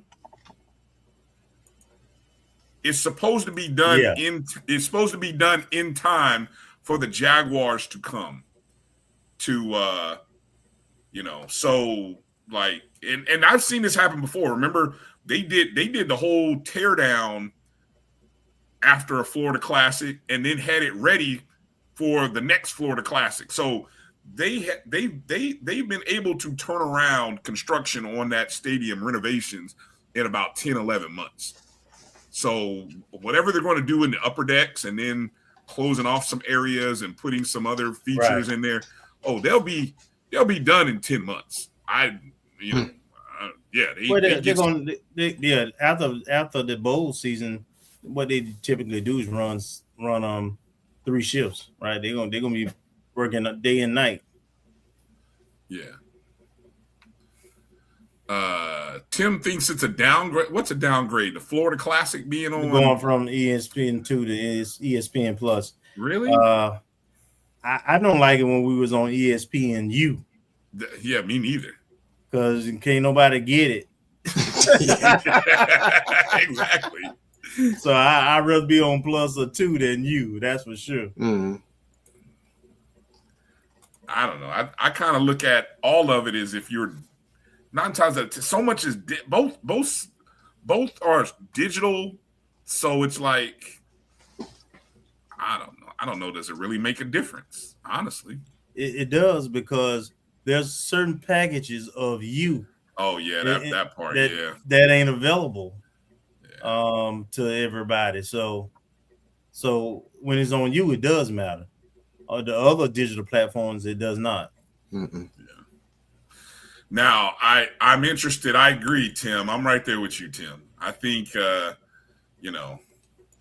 but what it is and what I'll do, what I think we can now do, now that we have the HBCU Go package and now that we have the ESPN package, we can figure it out. We can figure out the rest of the games are probably, 90% likely to be on SWAC TV. Mm-hmm. Yeah, I didn't get a chance to compile anything. I was trying to do that to line up to see which ones are already spoken for. And so we have 3 games on ESPN's, 4 games on HBCU Goes. Right. So that puts the other 2 on SWAC TV. 2 or 3 on SWAC TV. The rest of them should be SWAC TV, Yeah. except for well, you'll have the Miami game, which will probably be on the ACC network. Yeah. So there's that. So that's but that wasn't shown. No, it wasn't. I think Okay. this was because the ACC network is probably considered a separate entity. So that was a SWAC. I mean, because I saw there's tweets out now with Miami showing their TV schedule, but I didn't notice. I didn't catch. It is on the ACC network at 8:00 on Thursday. Oof, but I didn't check the graphic. But I knew it was ESPN, but I guess it was HBCU specific. But Okay, the so Miami that's 8 of them. That's 8 games right there. That's 8, and then the other 3 will be all SWAC TV probably. Oh, the 4. We got 12 games. Well, no, I'm saying, but 4 we know will be on HBCU Go. 3 will be on ESPN. 1 will be on the ACC network. I'm saying that's 8 right there. We got 4 games left. I'm sorry, 4. Thank you. Can't count. You're right. And we're pretty sure Albany. I mean, that's going to be guaranteed. Albany State. That's going to be on either SWAC. I thought that was HBCU Go. That was on HBCU Go, wasn't it? See, that's why I need to make up that matrix. Yeah. If you go back and look, I think the Albany State game is HBCU Go. Let me check. We have three FAMU home games are on HBCU Go. 3 of the 6. So, yeah. And then that means the other 3 home games will probably be on SWAC TV. So, yeah, I had the HBCU Go schedule up. B Stark says a lot of people, B Starks and Edwin, are saying ESPNU. Did I say that wrong? The Florida Classic game? No. By the way, the graphic was wrong. HBCU Go is showing Tennessee State, the Pine Bluff game, and the Southern game, and the Alabama State game. Those are 4. Not the Albany State. Oh, okay. So then that must be a SWAC TV. Okay, so maybe that's a SWAC TV game. Yeah. Okay. Should be exciting. Looking forward to hopefully being able to tell you guys something about the Rattler Football Network sometime. Hopefully. We'll see. Marcus, recruiting news. Are you going to share the graphics? Do I need to pull them? Yeah, you can. I uploaded them. We've got 4 games. For HBCU Go, I'm seeing 4 games. Well, you guys figure it out. I'm gonna pull the graphics here. Yeah. It's 4 games. It's the Alabama State game, the Tennessee State game, the Southern game, and the Pine Bluff. Yeah, Pine Bluff game, homecoming. Yeah. Guess it's 1, 2, 3, 4. Yep. So who does that leave? That leaves Albany State, Valley, Alabama A&M. Alabama A&M, right? Mm-hmm. And one more. I can't think. So see, Arkansas, Pine Bluff, and Southern are our Western opponents. And who's our 3rd Western opponent? Ooh, I'm being told that the Alcorn State. We play up there. Okay, so I'm being told that Labor Day Classic game, that Texas Southern Prairie View, is actually a noon kickoff, which is 11 a.m. Central Time. Ooh. Ouch. Start complaining now. Yeah. Start complaining now, folks. Yikes.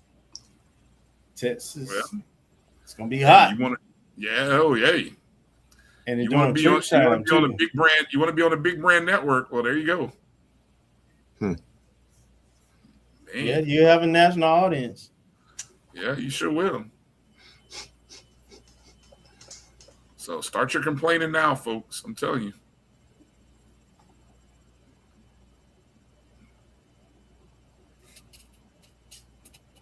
All right. Well, good stuff. Appreciate Drew telling me that. Yeah, Edwin. Hot mess. Okay. Marcus, I got the stuff pulled up. You ready to roll? Yep. All right. Everything is green. Just go to the ones that still have the green background. Which sport are we starting with? You want to start with softball? Yeah, I mean, actually, I don't think there's any new softball. So just look for no new softball. Look for the ones with the green background. And I didn't get a chance to watch last week's show. New volleyball. So I don't know if you guys covered basketball. We went through because we had Liv, so we went through the basketball. Okay, the women's basketball. Yeah, we talked on the men's too. Okay. Yeah, and she gave a tip. She retweeted, and I saw it. Track and field. Okay, here's the first track and field one that we have. Karina Marcellus. Hopefully I'm pronouncing her name right. She committed last week. She's out of Flagler, Palm Coast. And as you can see, she won Track and Field Athlete of the Year from Daytona Beach News Journal. And she won gold for the triple jump and silver for 100-meter hurdles. And that's her in the orange. Mm-hmm. And I'm just saying that because I don't know if that's her mom. It looked like it was similar small, but her mom was kind of young. So I just want to make sure her mom looks young-ish as a compliment, not young. Yeah, let's not speculate. Get in trouble. Welcome to the family, Karina. Good job. Yep. All right, and we got another track athlete. Now, this young lady, she had a host of schools. Let me take the chat off because look at these schools that she had on her list. Wow. Mm-hmm. So she was she had some options. Late commit. I can't remember. Someone sent it to me. I don't know if it came through. I can't recall. So May 20th. I think it was last week. Yeah. Yeah. Sydney Love out of Plant, Tampa. Mm-hmm. Actually, I don't know if she sent it out. And shot put. Interesting. That's a weird combination. High jumper and shot put.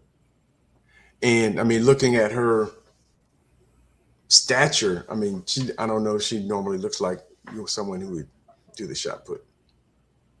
When you think typically of shot put folks. You got a host of schools there. I see Howard, mm-hmm. Hampton, both Alabama schools, A&T, North Florida, Colorado. Is that Arizona State in there? Man. Yeah, UNF. Woo.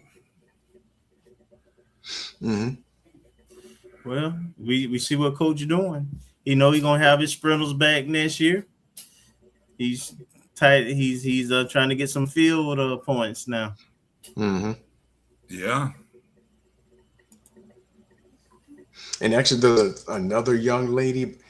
I think her dad or someone in her family tweeted it, but I couldn't tell if she was an academic, like a conventional student athlete commitment, because it was right around, I guess, academic commitment day, or if she's running track. But she's from the Rochester area, which now makes sense. But she's in the Rochester area, and she ran track and basketball. But I didn't see anything that corroborated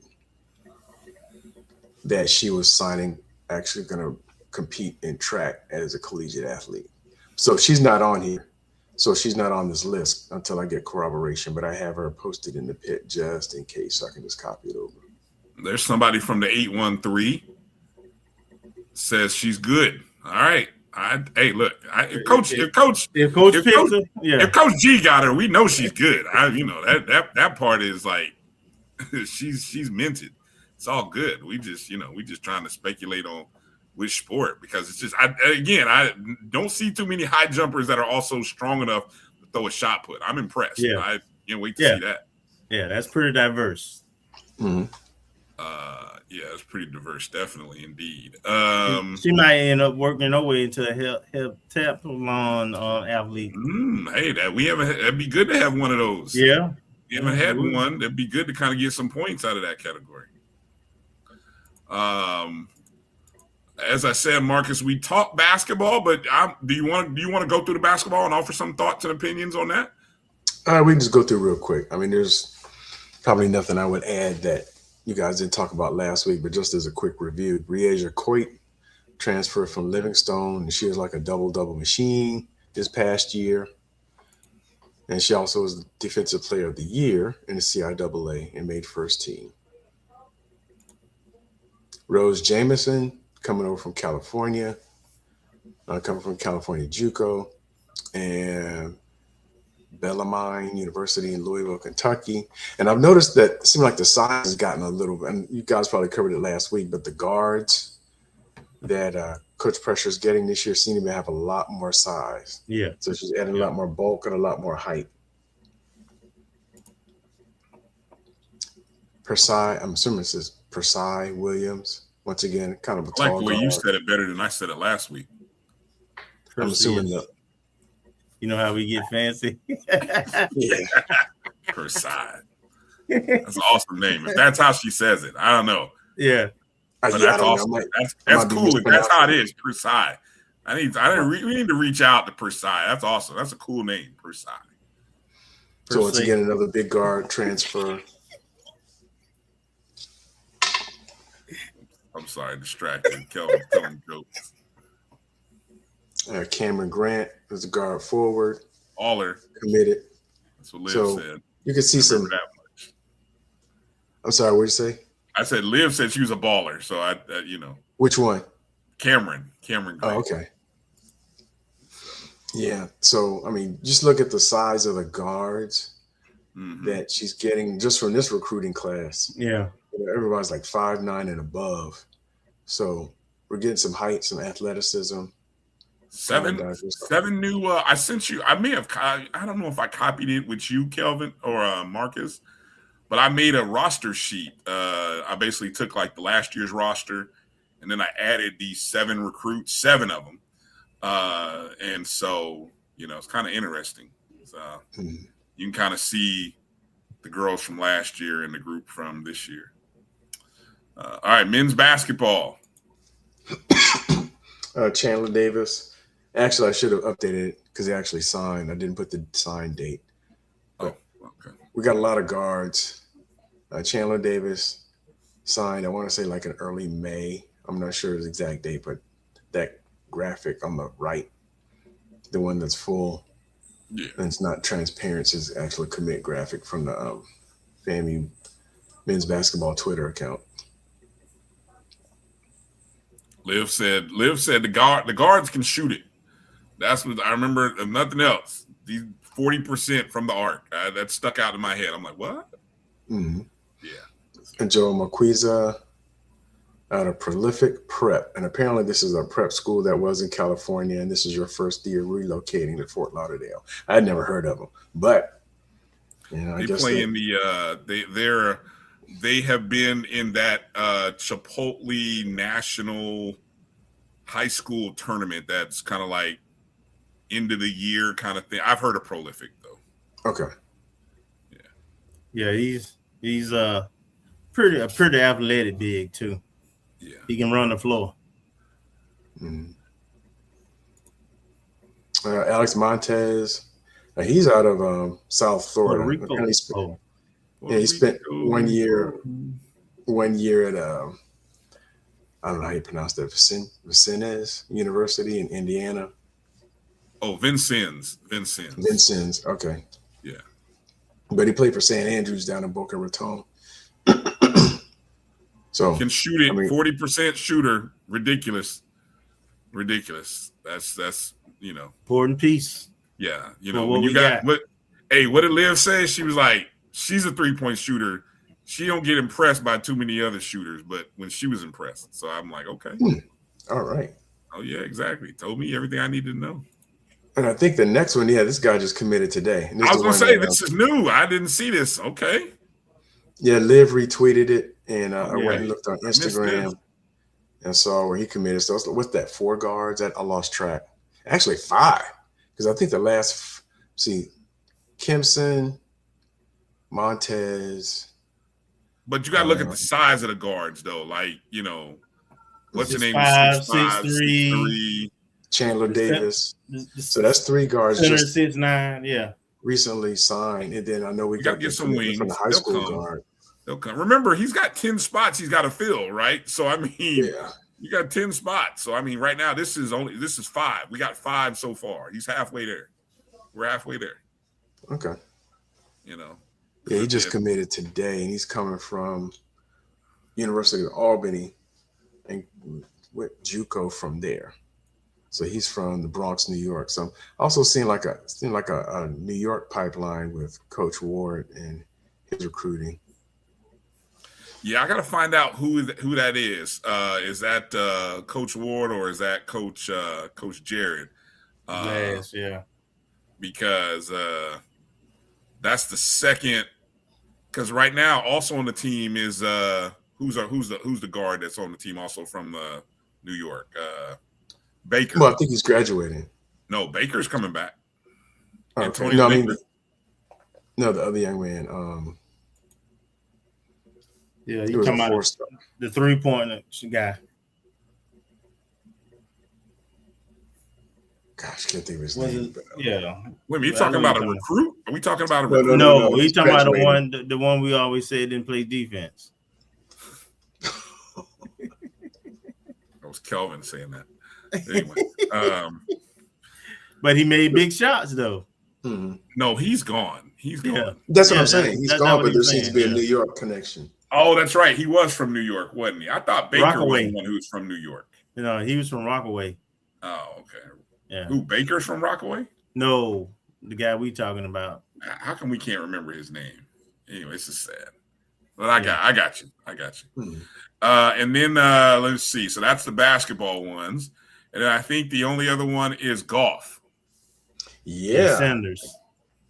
Came across. Oh, yeah. Sanders. Thank you. Hollow. Sanders.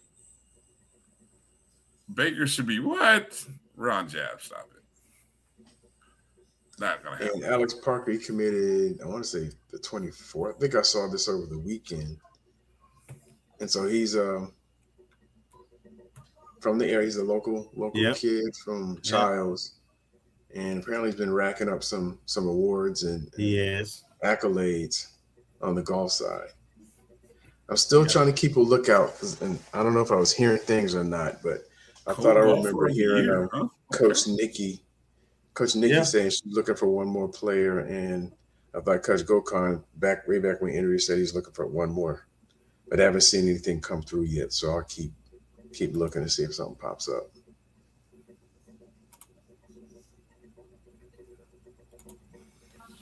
Good stuff.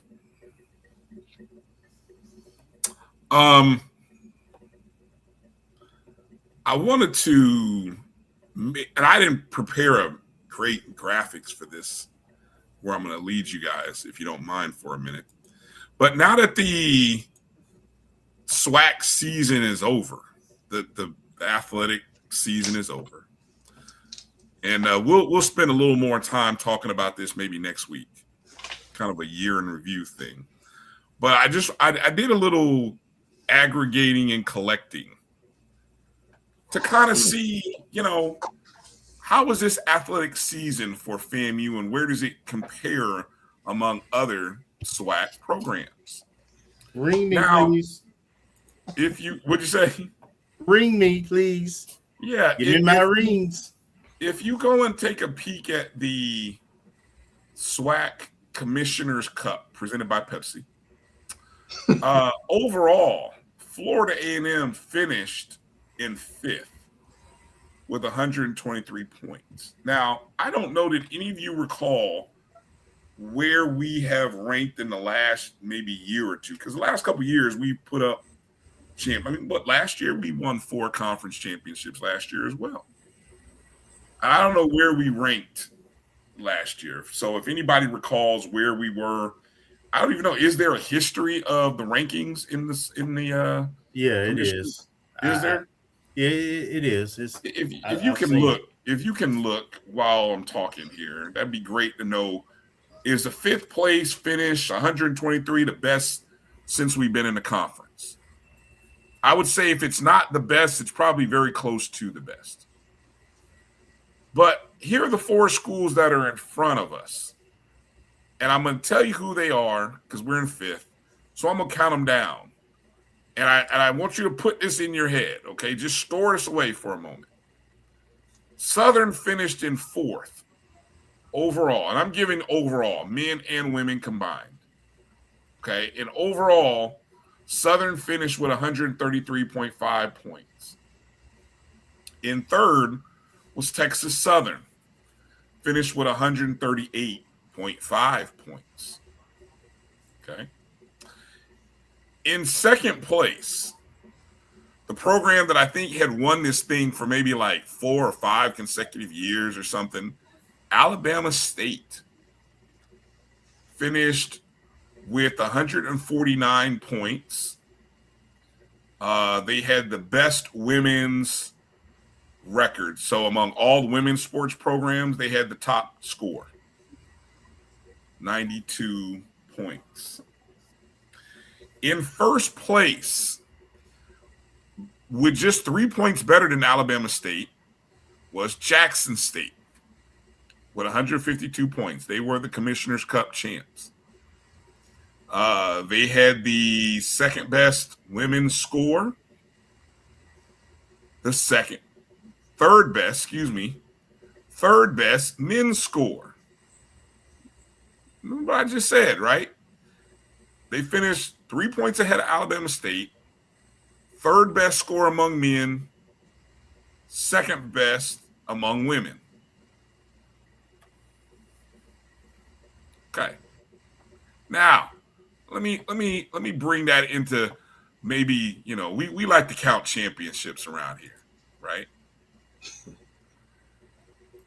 This year, yes, sir, there are 2 programs that captured 4 tournament titles, tied for the most. Any guess? I think you guys can guess who one of those programs are. Oh, absolutely. Okay.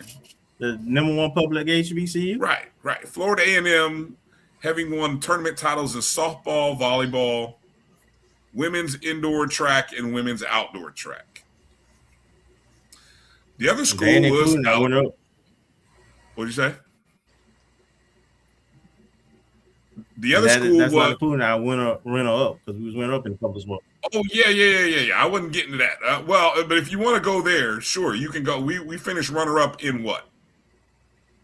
Golf, baseball. I think that's it. Cross country. I don't think we placed this year. No, not this year. Not this year. Okay. Yeah. All right. So those are the 2 that we know for sure. Okay. The other school that finished with 4 conference titles.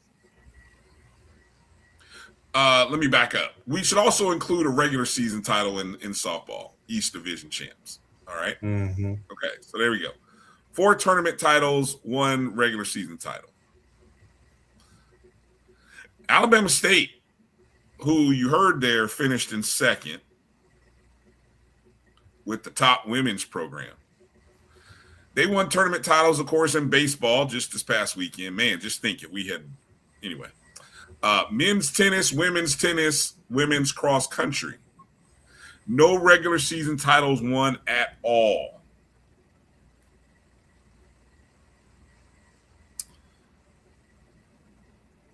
Those were your winningest teams, programs in terms of tournament championships. The only other team that came close to 4 was Prairie View, who won 3 tournament titles in football, basketball, and women's golf. Nobody else won multiple tournament titles. Okay. Now, regular season titles, Prairie View even won a couple of those. Won regular season titles in football, softball, and volleyball. So actually they won 3. What rank was Prairie View? Oh, Prairie View was behind us in the point system. Interesting. Okay, let me continue. Let me talk about the team that actually won the whole thing. What did they do, you may say? Well, Bryan, they're the Commissioner's Cup champions. Well, this team won the men's outdoor title, for the first time since 1990. Congratulations to that. And then they won 4 regular season titles: Football East Division, women's soccer, women's tennis, women's bowling. And if I'm not mistaken, they finished runner-up in all 4 of those. Yeah, in the tournament. Yeah. They finished runner-up in, so, you know, they won the outdoor. They finished runner-up in tennis, women's tennis. They finished runner-up in bowling. Well, we know they lost in football. And then I believe they were runner-up in soccer. I don't know for sure. Yeah, I think Southern won soccer. Man. So maybe that's where all their points came from. Being the bridesmaid.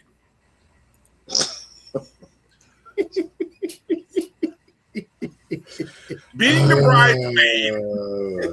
bridesmaid in the SWAC is enough to get you the accumulation of enough points to be the Commissioner's Cup champion.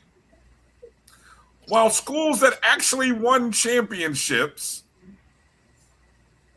finished 2nd and 5th overall. And Texas Southern and Southern, my God, let me see. Let me just for purposes, right? What did Texas Southern do? Oh, I'm sorry. 1 tournament title, men's indoor, no regular season titles. Southern won women's basketball, no regular season titles. So, I mean, at least they won something.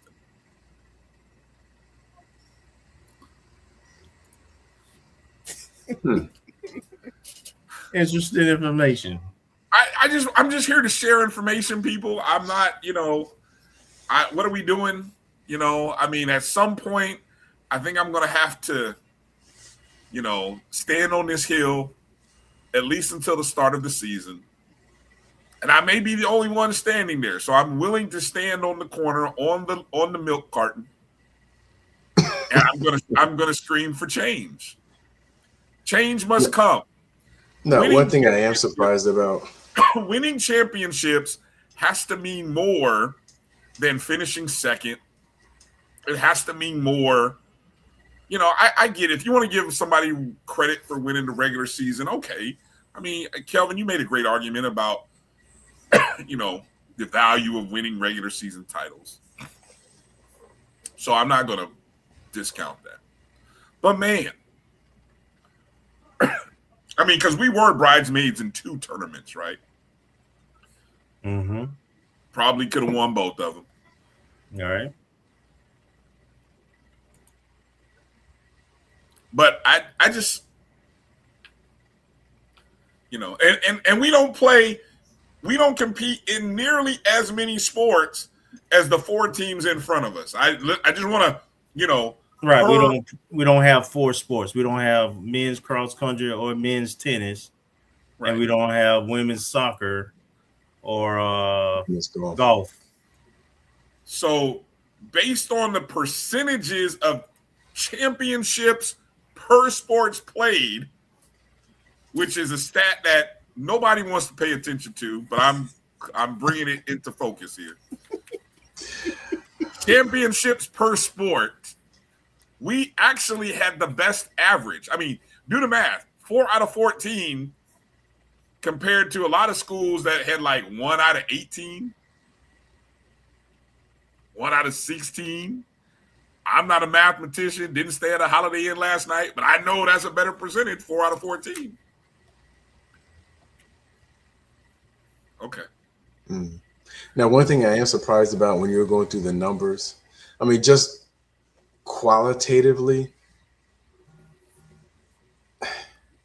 my recollection of who is it, Texas Southern and Southern, there's no disparity on either school, but I just, like you were saying, I just don't remember.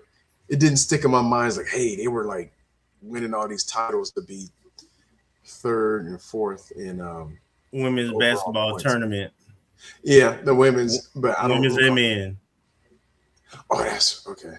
In basketball, in the basketball tournament. Okay, that makes sense. And who's the other one? Texas Southern?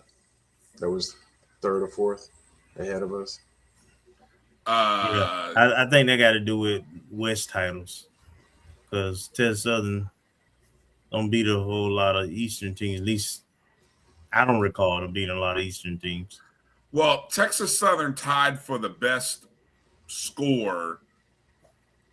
Again, interesting enough, they tied with the best score with Bethune-Cookman on the men's side.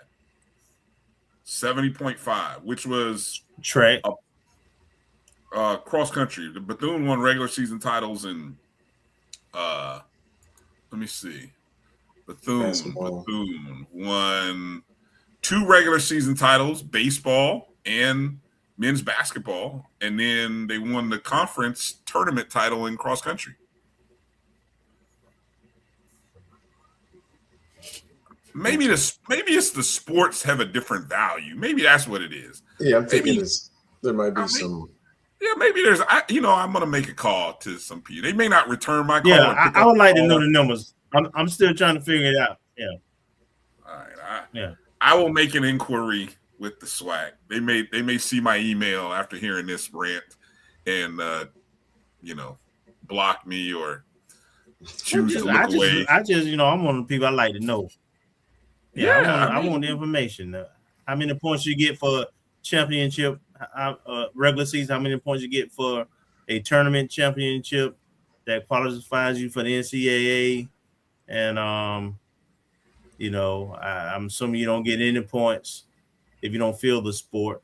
But then I looked at the commissioners list that they had out there, and they didn't have any points for us for women's cross country, which we host. So I'm just trying to figure it out. And all of this is available, folks, on SWAC.org. You can go look up this stuff for yourself. Not just me. Obviously I have an interest in this thing. But again,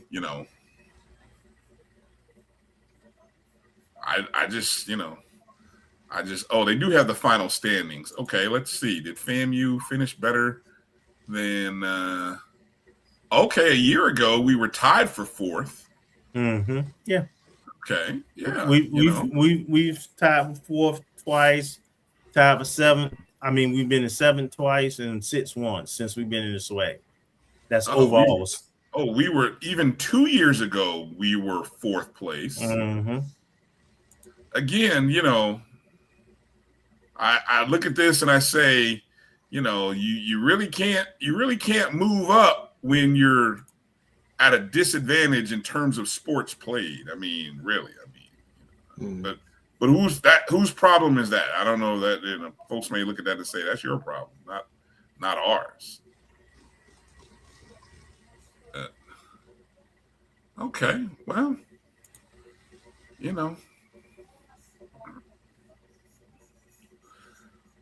we'd have to win like 6 sports in order to have we'd have to win like 6 conference titles. Yeah. And that including the regular season. We would have to win the regular season in a couple of sports as well as the postseason. Yeah. So, I just thought it was interesting. You got some programs, have dominant women's programs like FAMU. You got some programs winning in the major sports like, Prairie View did. I would say they were pretty dominant in major sports. Southern was pretty decent too, at least in basketball. Women's basketball was their only tournament or conference or regular season title. That's it.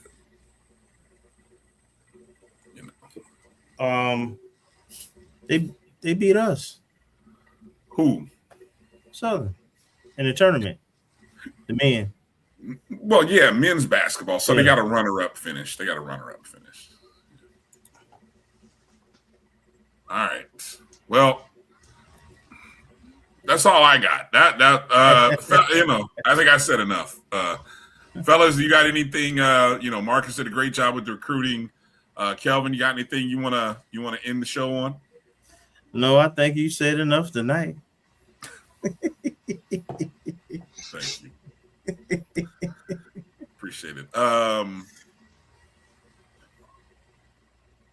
I know one of the hot topics out there. We're not going to get into it this week. We'll try to do a little more research. I'm working on getting some visitors, but I will encourage everybody. I believe this weekend is the virtual National Alumni Association meetings, and I think that will be interesting given some of the things that we have read and heard from our booster president and some of the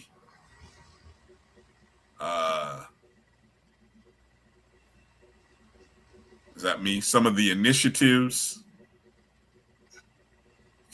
Marcus, you still hear me? Mm-hmm. Okay. I saw Kelvin screen go out. I don't know if it was him or me. But it'll be interesting to kind of pay it. The Nation blog and just go check out the National Alumni Association. I don't know. Does it cost to be a part of the digital package to jump in there? I'm sure it does, or you just have to register. Well, whatever you do, I encourage you guys to. No idea. I encourage you to go check out. idea. FAMU NAA. They have the convention coming on this weekend, and then next week, who knows? Maybe we'll have a guest or two that might be able to share a little more about what's at the root of the questions or issues or problems. At the end of the day, we have to find a way to get back to FAMU. Yeah, we have to get back to. Got to get back to. I was talking to somebody. Said we need like couples therapy. Like our DSO and support organizations need couples therapy. We really do. We need to get leaders, all the leaders in a room, and we need to have like a therapist, somebody who can listen, suggest. We need something. The NAA has been extended to midnight, Brian. Registration, and it's a $25 fee for the virtual meeting. So you got the midnight tonight. All right, so go register. And you can go to the NAA site and see the register link. All right, we need more. We need more what, Keith? More therapists, more money, more visitors, more what? But anyway, go to the FAMU NAA site. FAMU, was it FAMUNAA.org? Yes. Put the link it. Yeah, I got it right. There you go. All right, $25. I'm sure that's a donation, but anyway. Encourage you guys to go check it out. Thanks to everybody who tuned in today to watch the show on Instagram Live, on Twitter, on Facebook, on YouTube. Of course, all of our JBN subscribers and the folks that are watching, whether you're watching on the JBN page or the O&G StrikeZone, even the folks on Facebook. We thank you for tuning in and watching the show. Please go download the BCSN Pod Zone. Everywhere that you listen to podcasts, BCSN Pod Zone, Spotify, Amazon Music, Apple, iHeartRadio, all of those places and more. The NAA event is virtual, Keith. It is virtual. That is where it is everywhere. There we go. No, registration is closed. I thought it was open until noon or midnight. That's what I just read. Kelvin just read that it's still open. Kelvin just read it's still open. So try again. Try again. All right. All right. Yeah. What'd you say? All right. that's going to do it for tonight, folks. Thank you for watching. Appreciate AD Drew for joining us. Appreciate TA for joining us of HBCU Track and Field. And make sure you're following him. Good luck to the Rattlers in Lexington, Kentucky. And we look forward to some of you moving on to Oregon for the Nationals. And some of you, we look forward to watching you become All-Americans. So, for Marcus Green. Oh, by the way, Bryan. Yes. I just wanted to say that was Wednesday night email. So it closed at midnight Wednesday. Today's Wednesday, Kelvin. Oh, I was thinking, yeah, you're right. You're right. I was thinking it was Thursday for some reason. I thought I saw what A. Williams put, so I went back and looked to make sure it wasn't. But yeah. All right. Yeah. FAMU. All right. Hey. Yeah. Okay. Yeah. Forget it. I'm right. Yeah. There we go. All right. Hey, Mr. Campbell, Steve. Hey, I hit you up. We'll hit you up offline. We'll try to work out. I'd love to, like I said, want to find out more about, maybe get a good guest in to talk about what's going on. But we'll see how things go at the National Alumni Association. Maybe everybody can virtually get in a room and, with a good therapist, and we can talk it out. All right. Well, have a good week. Have a good weekend. And let's be positive. Let's spread love. And let's keep our eyes open everywhere we can. A lot of things happening in the world that we need to pay attention to. So for Marcus and Kelvin, I'm Bryan. Thank you, Rattlers. Thank you, Rattler Nation. Thank you, family. We'll see you again next Wednesday night right here on the O&G StrikeZone on the Black College Sports Network. Peace out.